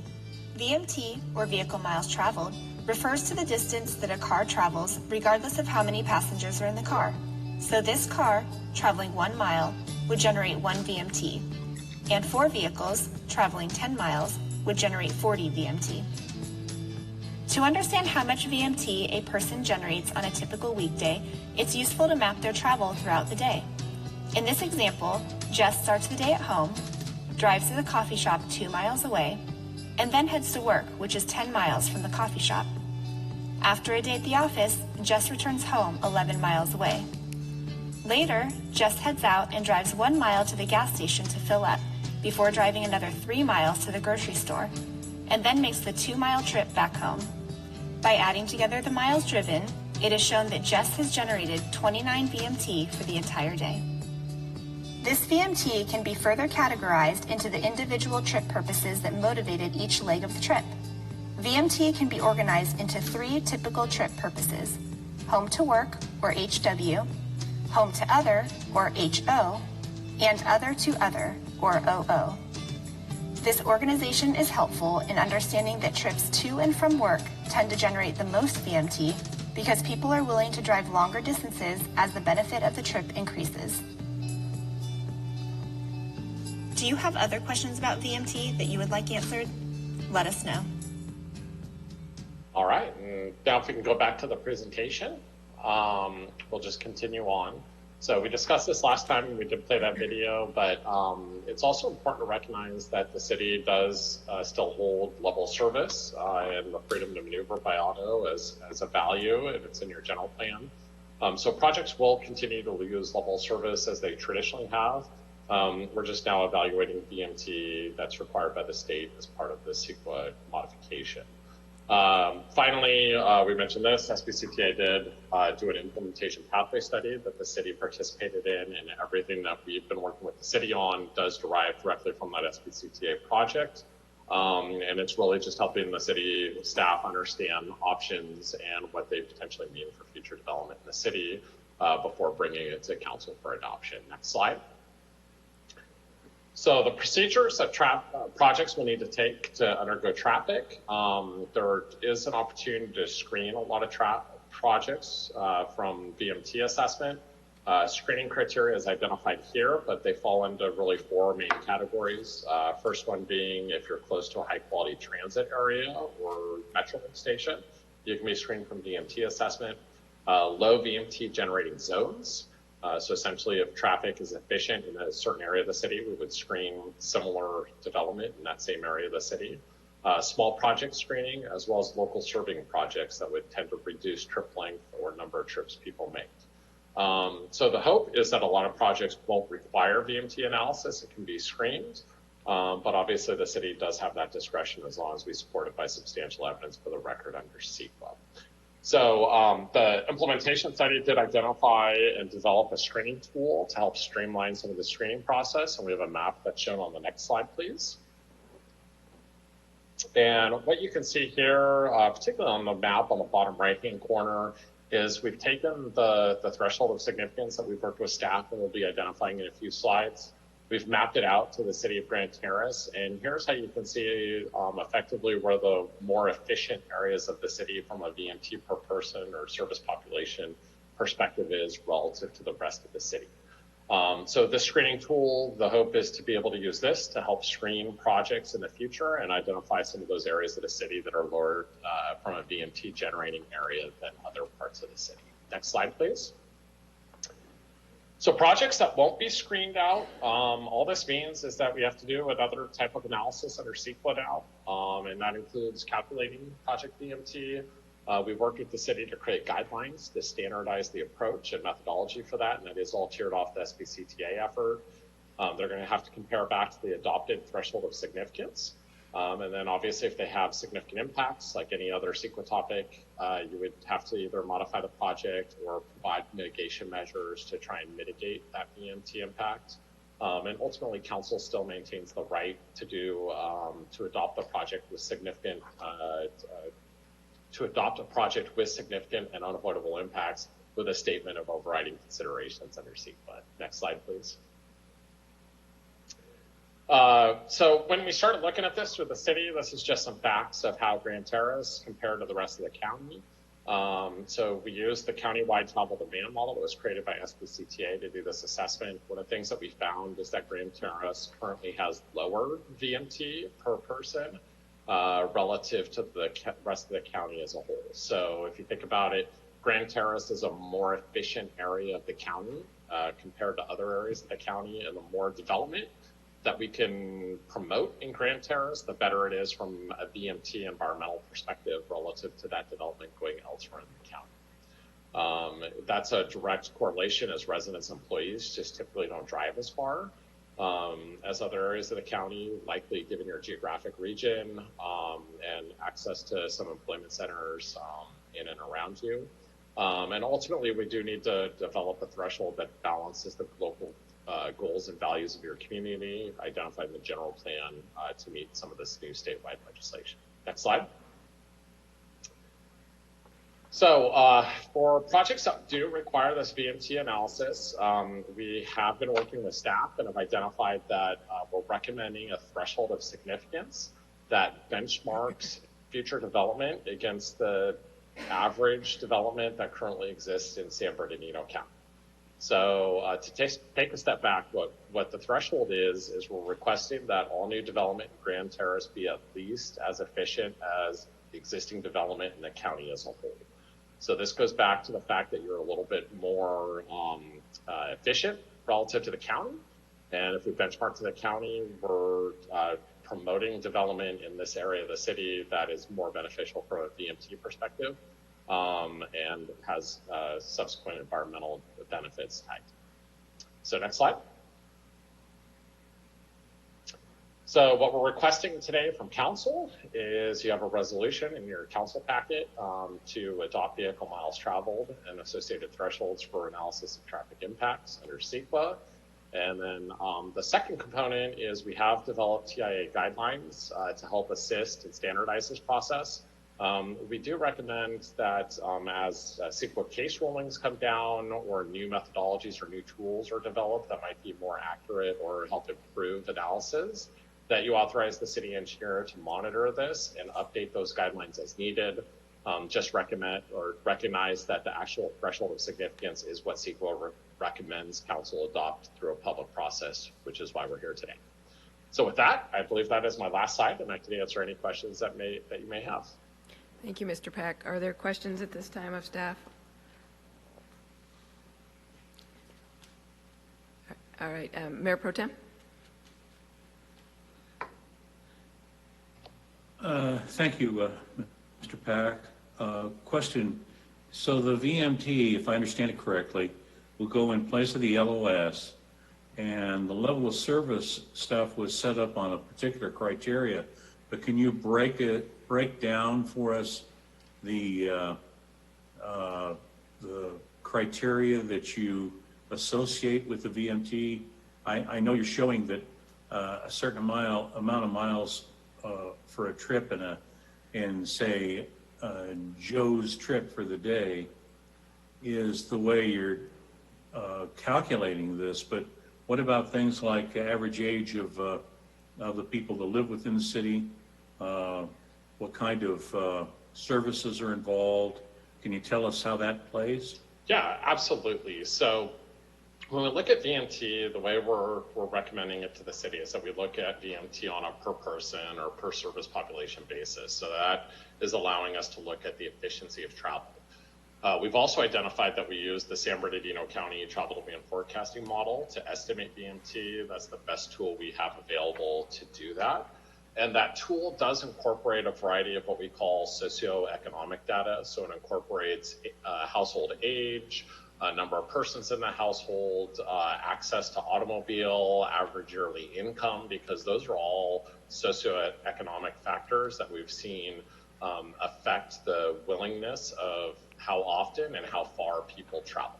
So all of this is built into the travel demand model and is based off of census data surveys and California Household Travel Survey data information, among other economic forecasts, to try and help us understand how certain developments in certain areas differ from developments in other areas.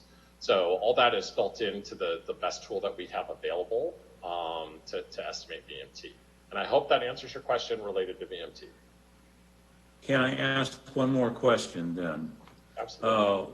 Would there be any value to us in guiding our planning situation? We're up for a general plan review, I'm sure. And is there anything in particular that could help us, knowing how efficient we are at this point, that we could encourage? For example, I see, as small as we are, we don't have a lot of developable property, but there is such a thing as redevelopment. Do you see anything in this particular community that might be added or subtracted that could benefit us in the long run in relation to our VMT counts? Yeah, so that's a very good question. So I'll give I'll give a two-part answer to this. So first one, I always tell people you should never rely on CEQA to do good planning work. So good planning work is done through good planning, good community outreach, and providing a good process to implement good projects.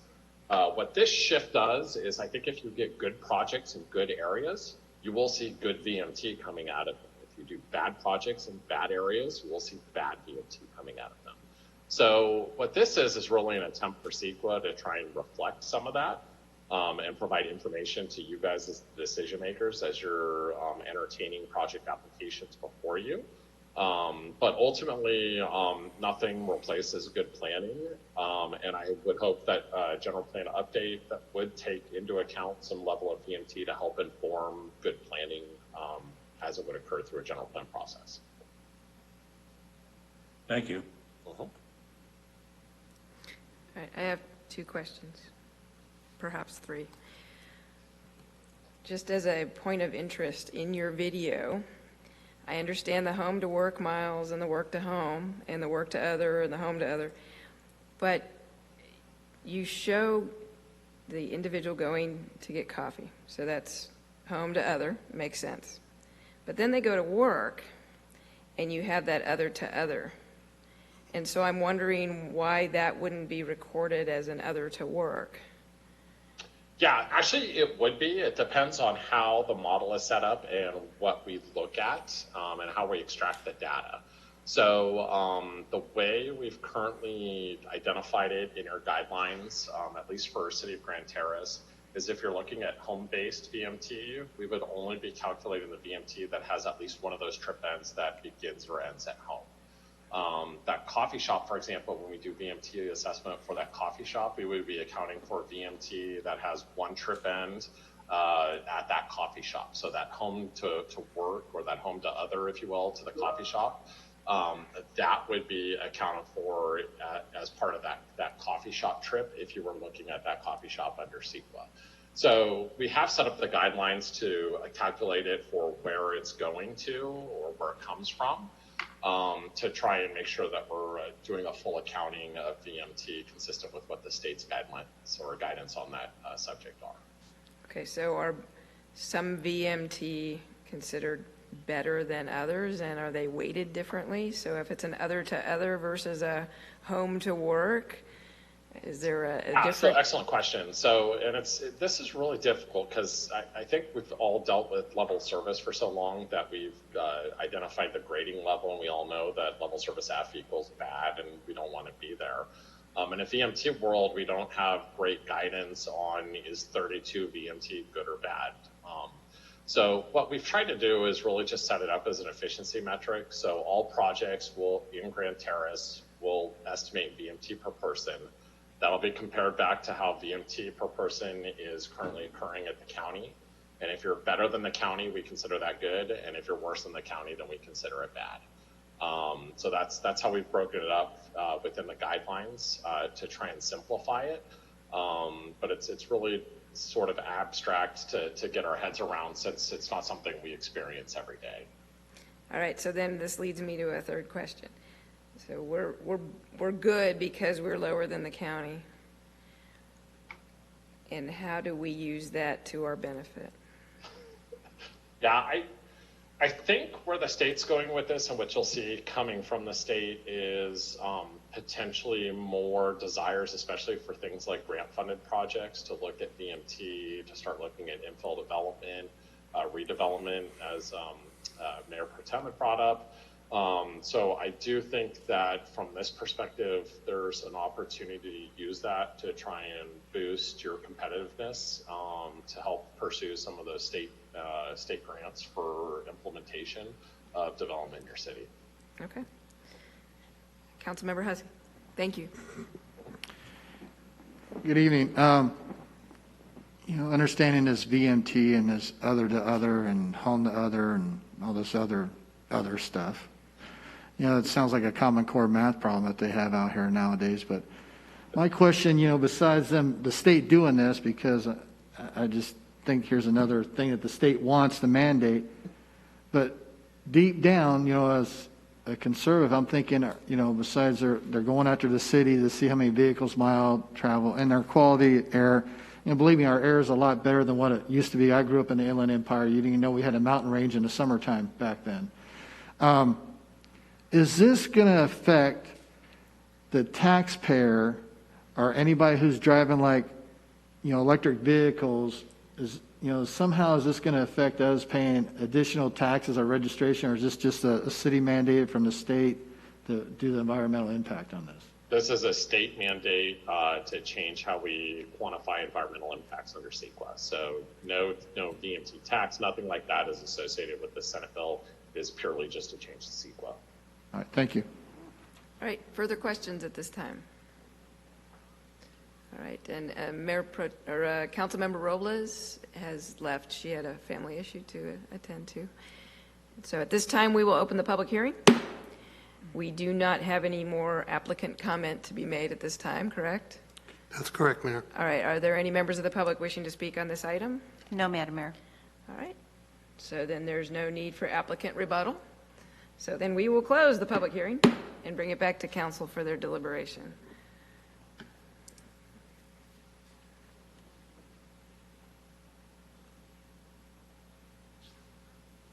Councilmember Hussey.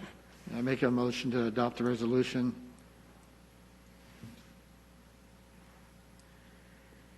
Second. Okay, so I have a motion by Councilmember Hussey and a second by Mayor Pro Tem. And do I need a reading by my city attorney? Because it's just a resolution, so you don't like to read those. That is correct. Thank you. Would you call the vote, please? Councilmember Allen? Yes. Councilmember Hussey? Yes. Mayor Pro Tem Wilson? Yes. Mayor McNamara? Yes. Motion passes. Thank you. All right. Our second public hearing will follow the same format, and we have a 2020-2021 Landscape and Lighting District 89-1 public hearing and adoption of resolution ordering the levy and collection of assessments. And is this management analyst, Todd Nakasaki, who will be presenting? Mr. Nakasaki. Yes, that's correct. Thank you, Madam Mayor, Mayor Pro Tem, and members of the council. Todd Nakasaki, Management Analyst. The staff report before you supports the following goals. Can I get the PowerPoint, please? Thank you. Next slide. Goal number 1, ensure our fiscal viability, ensure appropriate cost recovery for services. Next slide. So in 1989, the city formed the Landscape and Lighting Assessment District, number 89-01.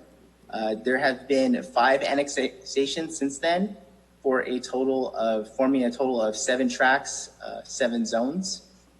Next slide, please. Our first zone 1 is tract 13364 at Canal. Next slide, please. Our second zone is tract 14264 at Forest City. Next slide. Zone 3, tract 1471 at Oriole. Next slide. And zone 4, tract 17766 at Greenbrier. Zone 5, tract 18793 at Palomino. And zone 6, tract 18071 at Jayden. And lastly, our zone 7, tract 18604 at Tesoro and Van Buren.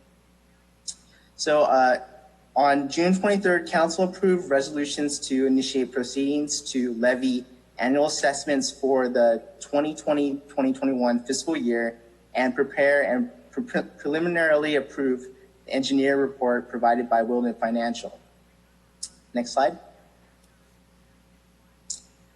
At this time, staff is recommending the adoption of a resolution approving the engineer's annual levy report and ordering the levy and collection of assessments within the City of Grand Terrace Landscaping and Street Lighting District for fiscal year 2020-2021. And that concludes my report. I'm happy to answer any questions. And we also have on the line a representative from Wilden, Xandra Evans. Thank you, Mr. Nakasaki. Are there questions of staff at this time? All right. Any written communications received on this item? No, Madam Mayor. All right. And so we will open the public hearing. And we do not have an applicant comment further on this. Do we have any members of the public wishing to speak on this item? No, Madam Mayor. All right. So we will close public comment and bring it back to council for their deliberations.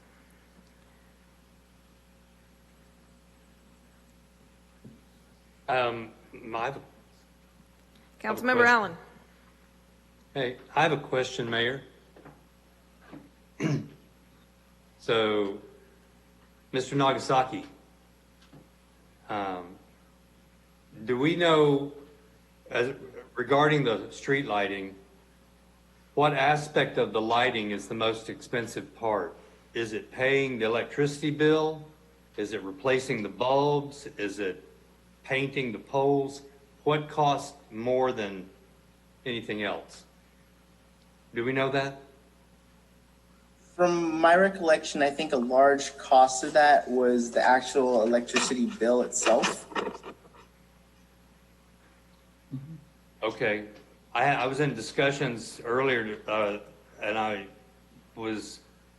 know that we had discussed some months back, and we off and on about using solar streetlights in the future if we can find them that provide enough light, the amount of light we need them to provide at night.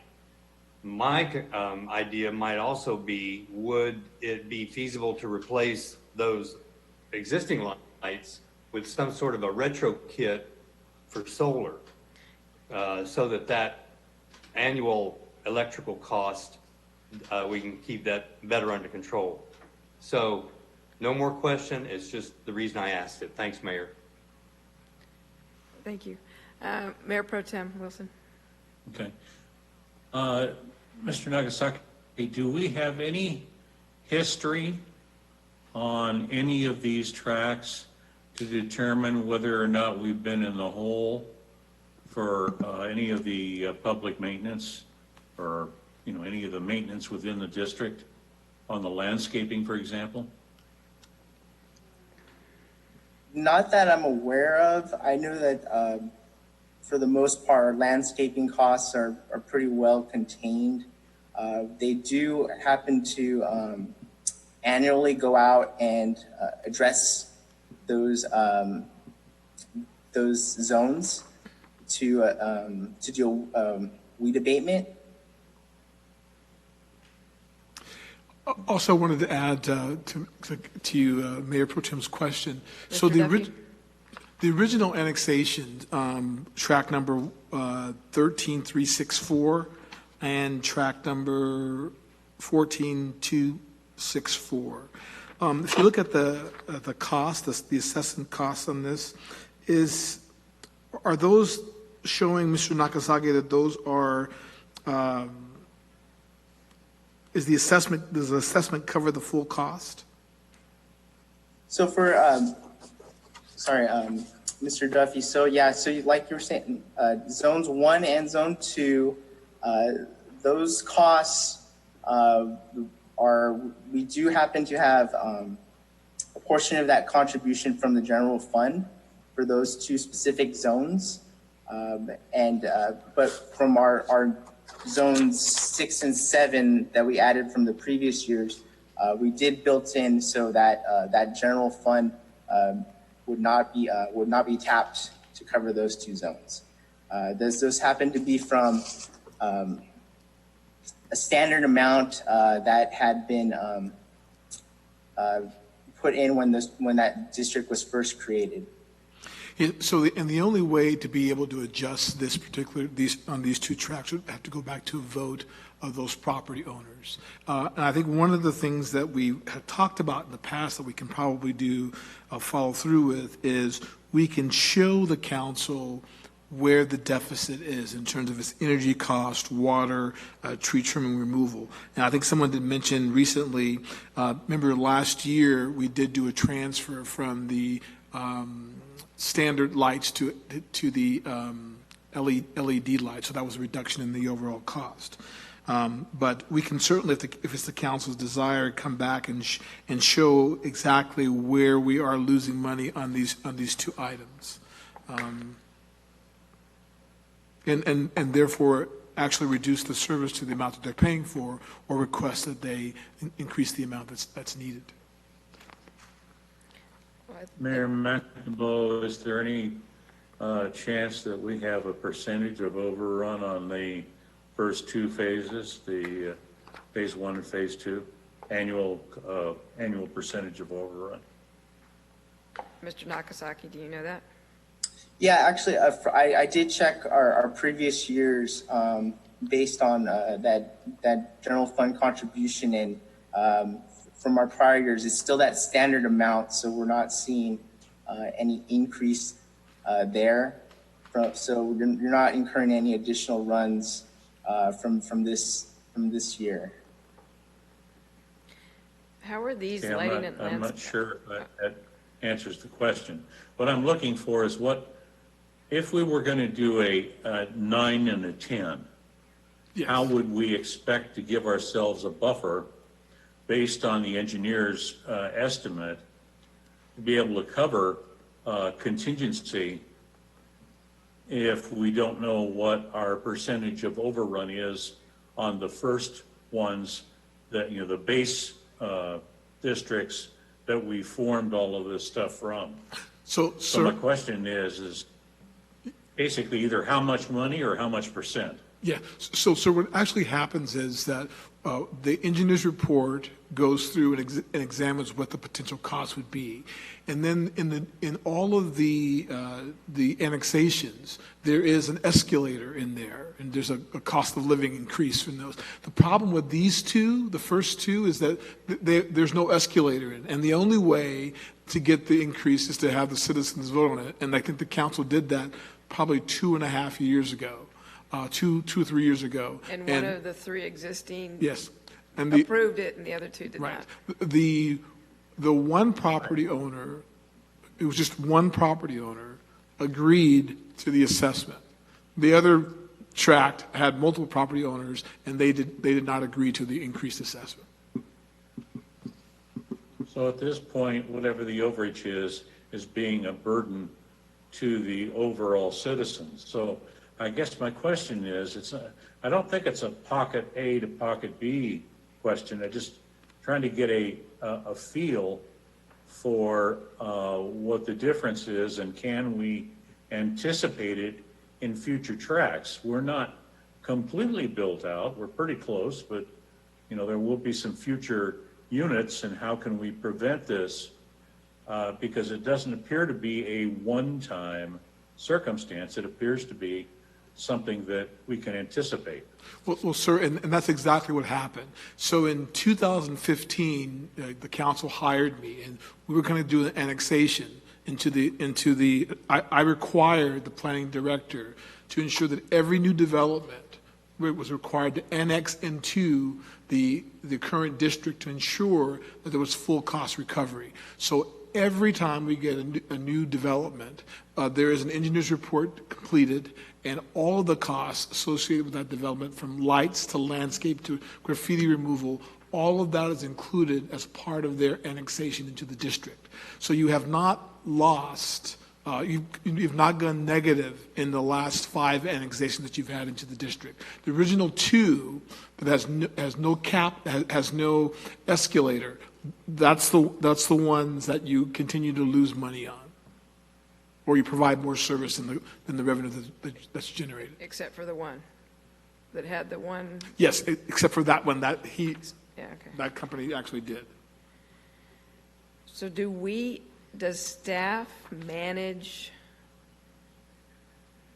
how does staff manage these lighting and landscaping districts through the year to have an idea of the cost as the year progresses, or do you just look at it at the end of the year or as we come back to this exercise? No, so what staff does is we get the monthly reports for the electricity. We have a contract with the landscaper, and so we go through all those different items, and we can look at that. And so we could actually tell the council, based upon our cost and based upon the revenue that's projected to come in, we can tell you that it's only going to cover 10 months or 9 months, and say, hey, we can project that now, and we can tell the council, we can tell the council in September that in May we're going to run out of money for these particular areas. So we certainly have the ability to project that.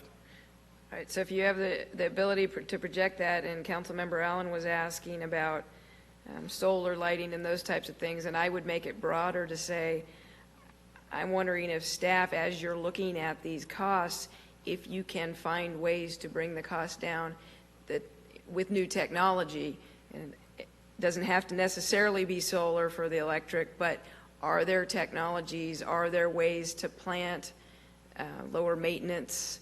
I would leave that to staff to figure out what the answers were, but I would suggest that that's something that staff would look at instead of just waiting till the end of the term to say, wow, we ran out of money. Sure. Councilmember Allen has a question after this, too. Councilmember Allen? Thanks, Mayor. I was thinking about what Mayor Pro Tem Wilson was talking about in it, and I thought, can we reduce the service amount? In other words, if there are 8 lights on a length of street, can we turn 4 of them off and just have 4 on? In districts 1 and 2 where we're losing money. Councilmember Allen, I would go back to my statement I made earlier where I'd like staff to look at what it would take. I don't know that council needs to be troubleshooting this one if we give direction for them to find ways to cut the cost and do their best to provide the continued service. I'm hesitant for us to troubleshoot this one from the dais. No, I don't want to do that. It was only a question I had, if that's something that they would be allowed to do in the district 1 and 2 where we're losing money. Would that be something they could consider? I don't want to give any direction. I just was curious. That's all. Mayor, it's not something that I would recommend in terms of, I think we have a proven fact that lights reduce crime. And so if we start dimmering the lights or cutting the hours off, there might be a feeling that we've done something to increase crime. And so what we can do, though, is exactly what the mayor recommended, is that we can come back to the council and show you the costs from this year to show you where we passed the threshold of the expenses exceeded the revenue. We can do that by looking at this year's information. And why don't we do that? We'll follow up with a memo back to the council within 60 days and what that cost looks like, and get some further direction from the council from that point. Or even recommendations for what you think that you could do. Yes, we can do that. All right. Further discussion, or is there a motion to be considered?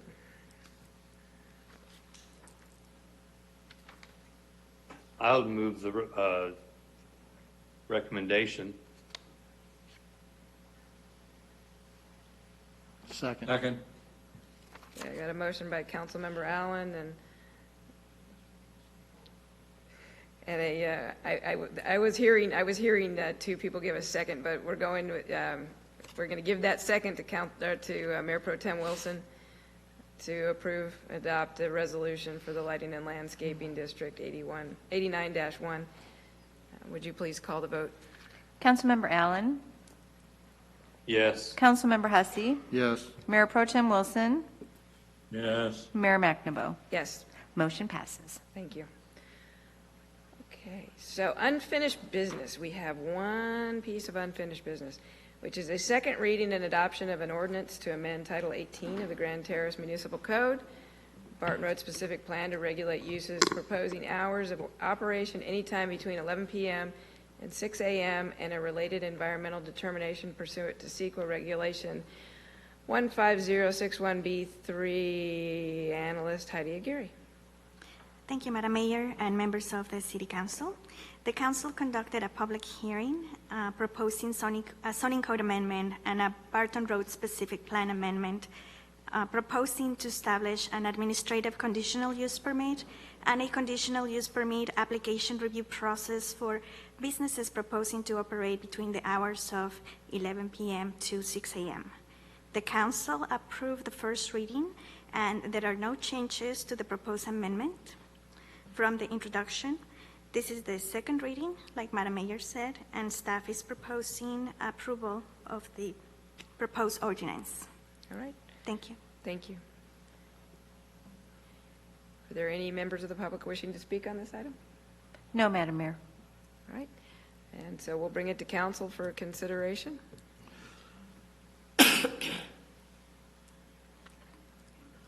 Move approval. Mayor, I'll move the approval or second it. Okay, I have a motion by Mayor Pro Tem Wilson and a second by Councilmember Allen. Please call the vote. Councilmember Allen? After the city attorney. Oh, I'm so sorry.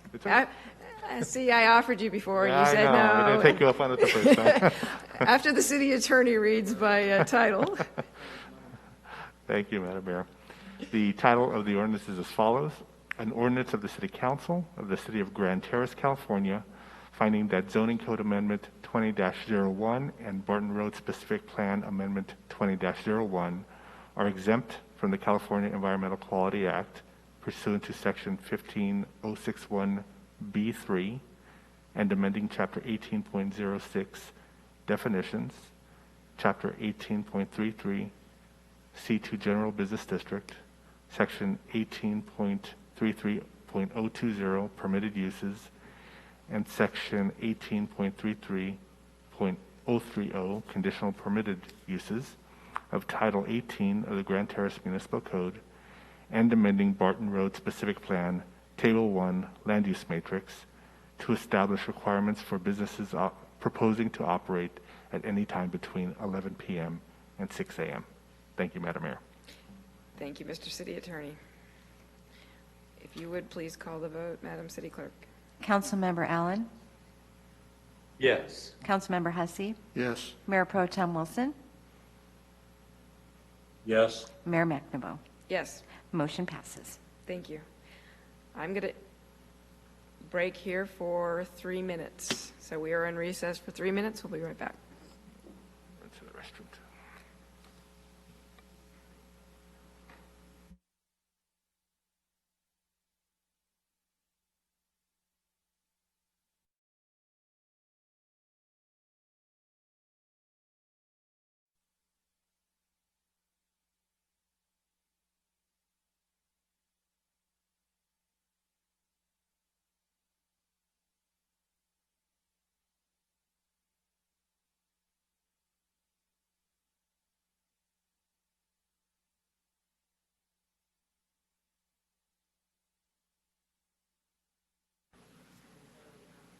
Okay.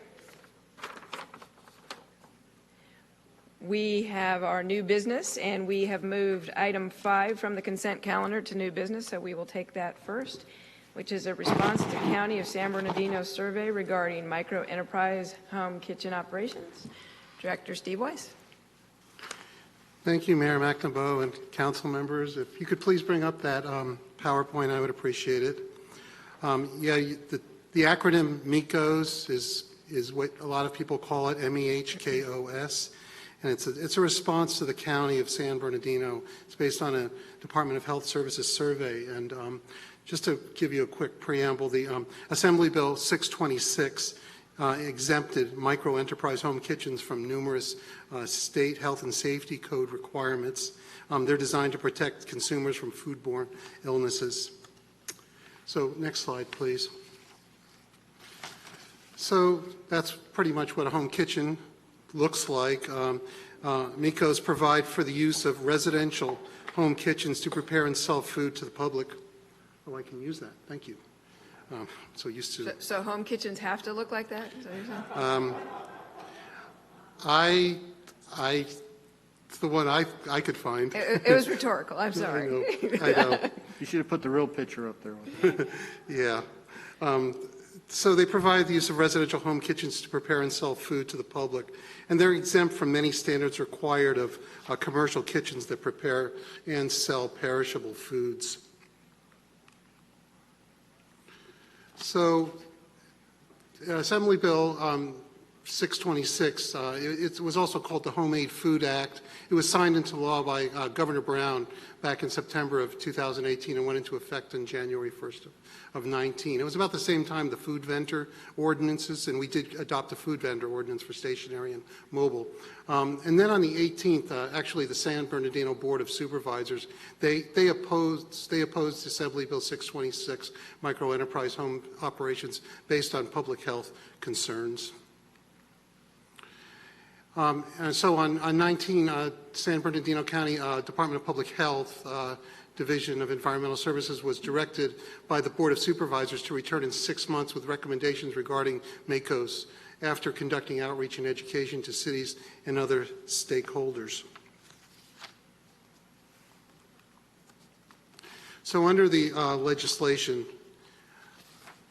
on kitchens are exempt from many standards required of commercial kitchens. So while the intent of this bill was to economically empower talented home cooks, it presents serious health risks to the public and introduces many new enforcement challenges to local governments.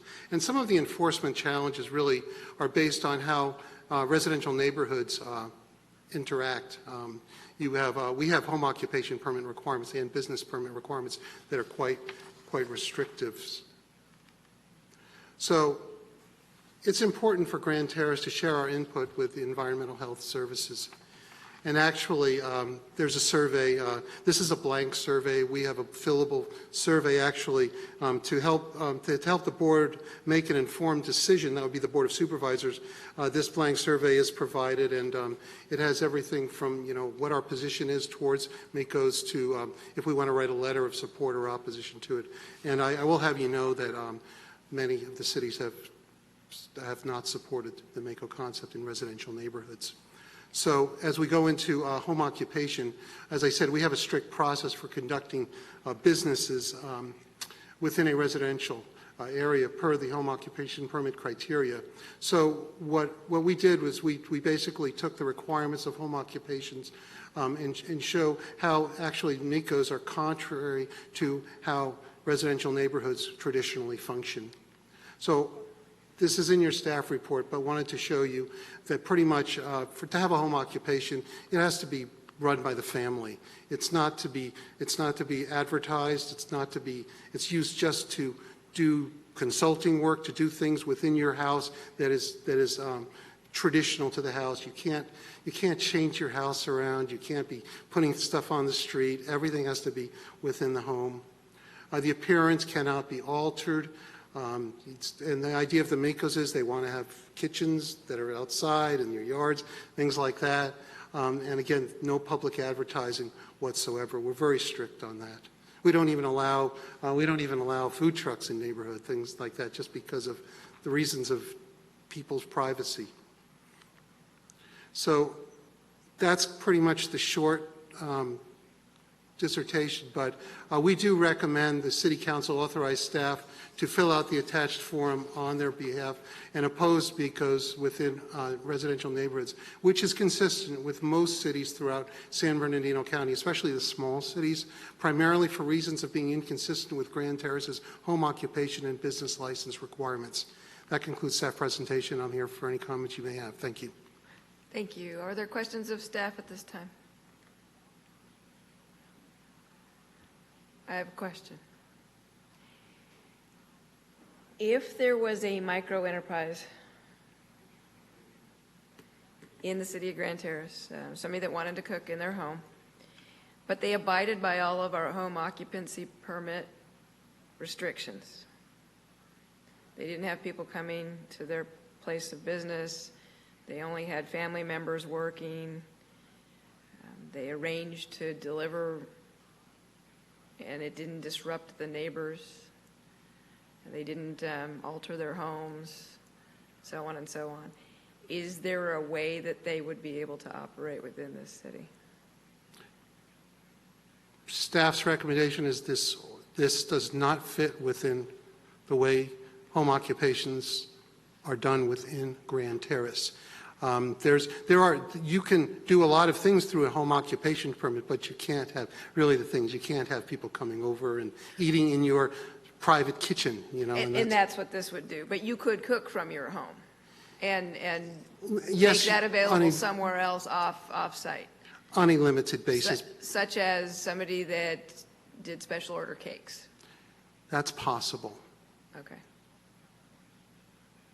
And so I know what the home occupancy permit allows, and so I do understand you don't want a lot of deliveries coming to the home, you don't want customers coming to the home, so on and so on. But I'm just wondering if there is any provision that would allow somebody to use their kitchen to cook. Not on these terms. And that's the importance of sending our comments to the Health Department and then up to the Board of Supervisors, because the Board of Supervisors has been concerned about this from the beginning. So it's a matter of us being more in a, what would you call it, a collaborative type of arrangement. So if something does come out from the board, then we would be an active participant in the process. Okay, and so further, if there was a kitchen, would the Board of Health come out and evaluate it as they would an establishment such as the restaurants in town?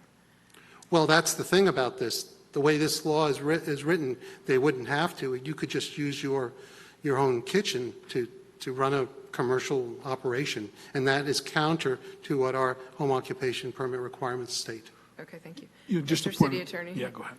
Yes, Madam Mayor, there is one other option, and I'm not sure what Grand Terrace's code provides, but there is the cottage food operation. Yeah. And they're limited in what they can produce, but some of the things they usually sell are baked goods, dry goods, like nuts, grains. But that's within the home occupation permit process. And that is still within, Yes. okay, and that's what I thought. Absolutely. I remembered that there was the cottage, but I didn't know if this bill took that cottage and No, this is made it inviting- something totally different. Okay. This is people inviting people over to have food in their house, you know? This is what this is really about. Okay, all right, never mind then.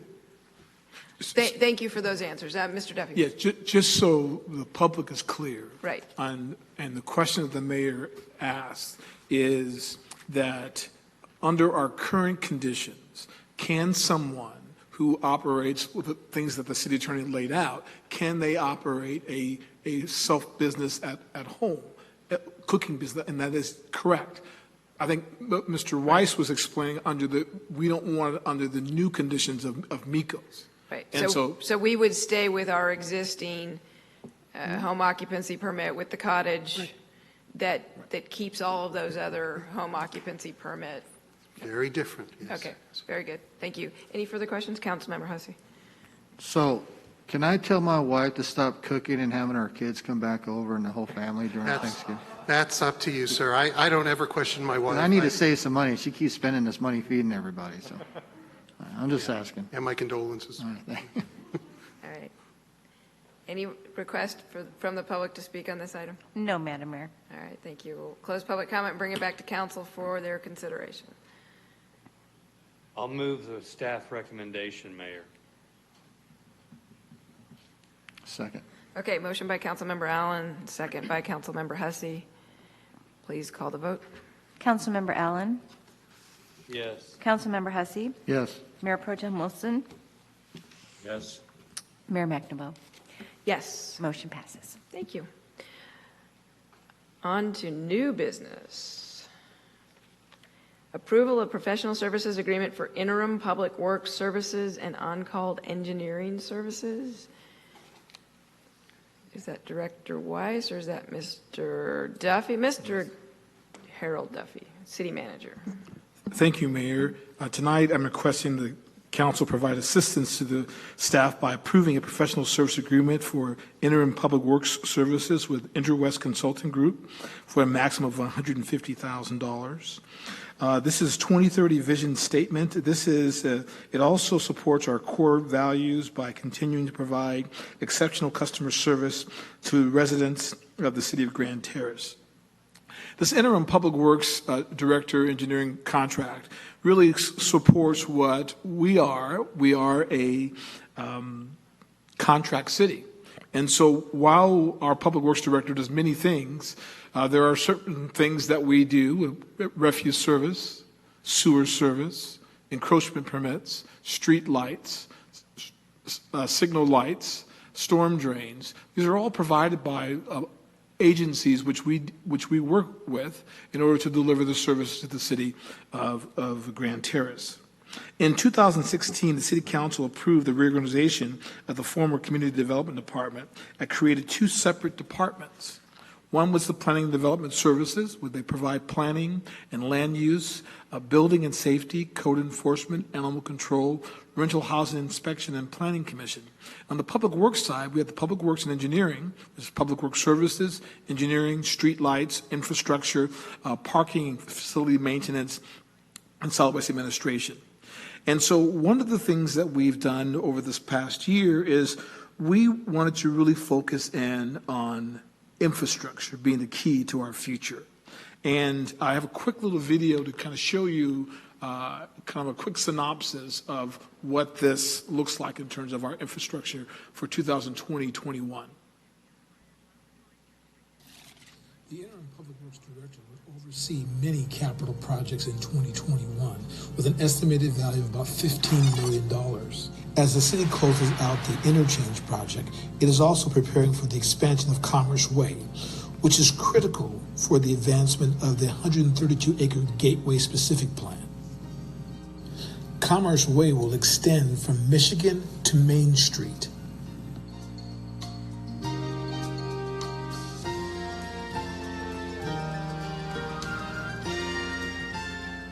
This week, the city authorized work to start on the Mount Vernon Safety Improvement Project, which features safety measures at every intersection from Canal to Pico on Mount Vernon.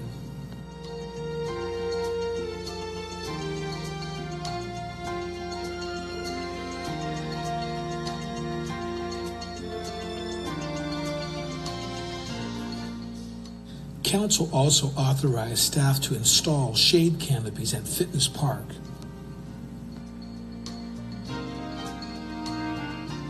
Staff will also continue to work on street sign replacements throughout the city, as well as start our year 3 and 4 of our CIP road improvements. We will continue to replace sidewalks and also do our annual tree trimming. The city will also partner with Riverside Public Utilities to repair a private street, Renee Lane, which houses our main sewer line. In another partnership, the city has an option to take residual material from the interchange project to move the material and enhance the median on La Cadena. The council also approved a contract for development of the safe streets on Michigan. We are applying for grants. The development of the conceptual designs will be an enhancement for our grant. The design of the elevated road to replace the bridge on Barton Road should be completed by the end of 2021. The interim public works director will also help the city with its oversight of the many utilities within the city of Grand Terrace. Okay. And so the city received 4 responses to its request for Public Works Director Services. Staff recommended the City Council approve a professional service agreement with Interwest Consulting Group to provide personnel to function as the interim Public Works Director. Interwest offered staff resources with direct public sector experience, serving in senior and executive management positions with public agencies throughout California.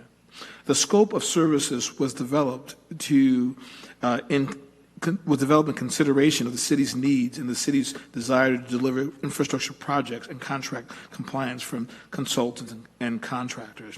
In addition, staff is recommending the City Council approve agreements with Interwest, TKE Engineering, and Wildan Group for on-call engineering services.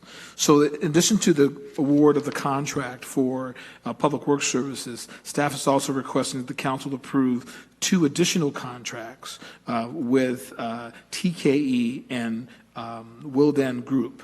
And that's for a maximum of $50,000 each. Those contracts will not go into effect unless there are projects that were approved by the council and or new funding comes forward and we get the award for the funding and the council authorizes the project. So with that, I am available for any questions. Thank you, Mr. Duffy. Questions of staff at this time? All right, seeing no questions, I will ask if there are members of the public wishing to speak on this item. No, Madam Mayor. All right, we'll close public comment and bring it back to council for consideration of a motion.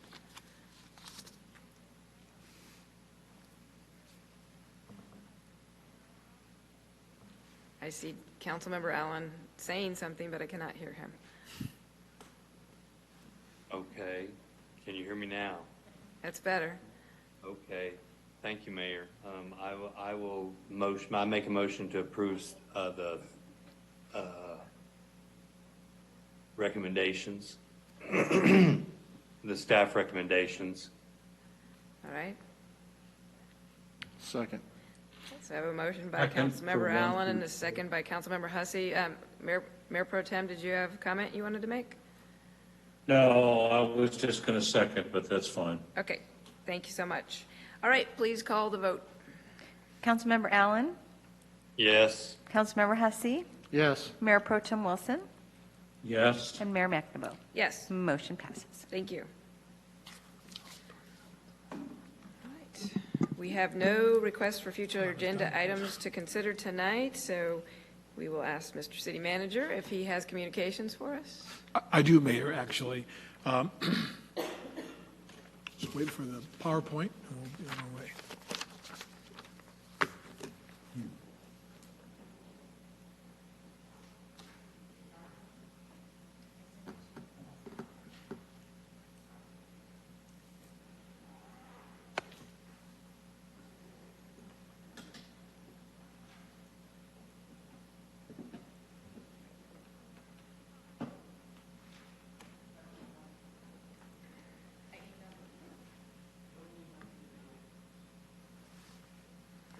Uh-oh.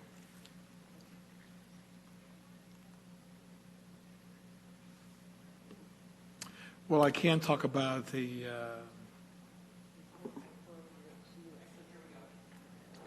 all right. He had you panicked there for a minute, didn't he?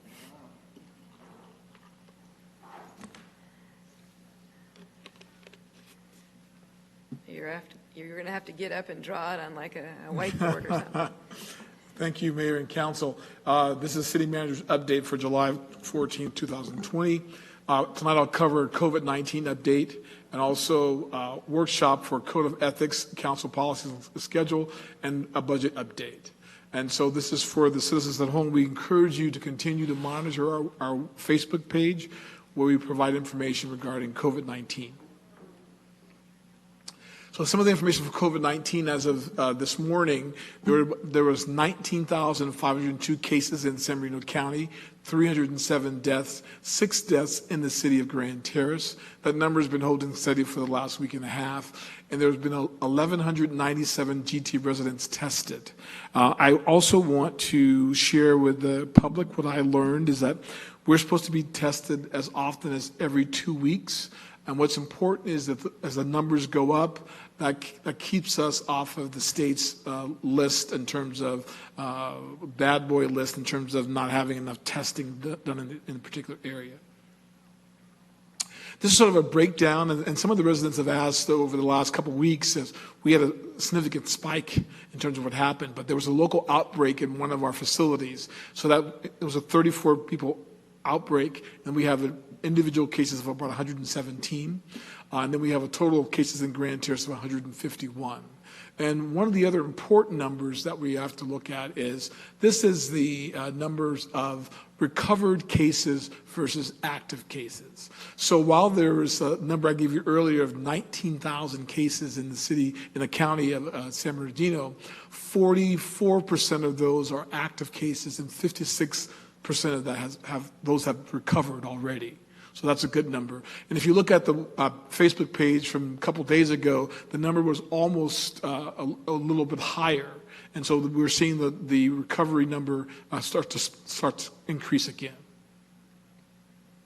This is our local kind of data on what we put out for all the cities in the area, but this is, I always highlight the city of Grand Terrace with a larger font, so you can see our total overall number there. A couple weeks ago, there was lots of information about youth sports starting to activate. That was walked back early in the week in terms of that they should not be practicing, they should not be doing anything that includes social distancing. And so we're almost back to square one, but we're hoping that with the moves that the governor's making, that we'll be opening up again soon. And it's a little tiny URL that'll help you get to our Facebook page or our internet site. I'm available for any questions on this, but if we can hold those to the very end. We are going to have the workshop for the Code of Ethics of the Council Policies. That's August the 6th. I'm sorry, not August the 5th. So I will correct that, but it's August the 6th. And then I'll be trying to meet with the council individually this week, and I will be coming back to the council on the July 28th for a budget update in terms of all of our latest financial information. So I will be reaching out to the council to have a discussion with them, but we'll also come back with a full-fledged report on July 28th at our next meeting. With that, I'm available for any questions, Mayor. Thank you. Any questions for Mr. Duffy at this time? All right. Thank you very much. We do not have a closed session, so at this time I will adjourn to our next regular City Council meeting, which will be held on Tuesday, July 28th, 2020 at 6 p.m. Any request to have an item placed on a future agenda must be made in writing and submitted to the City Clerk's office, and the request will be processed in accordance with council procedures. Thank you all for being here tonight, and congratulations again to our planning commissioners. We are adjourned.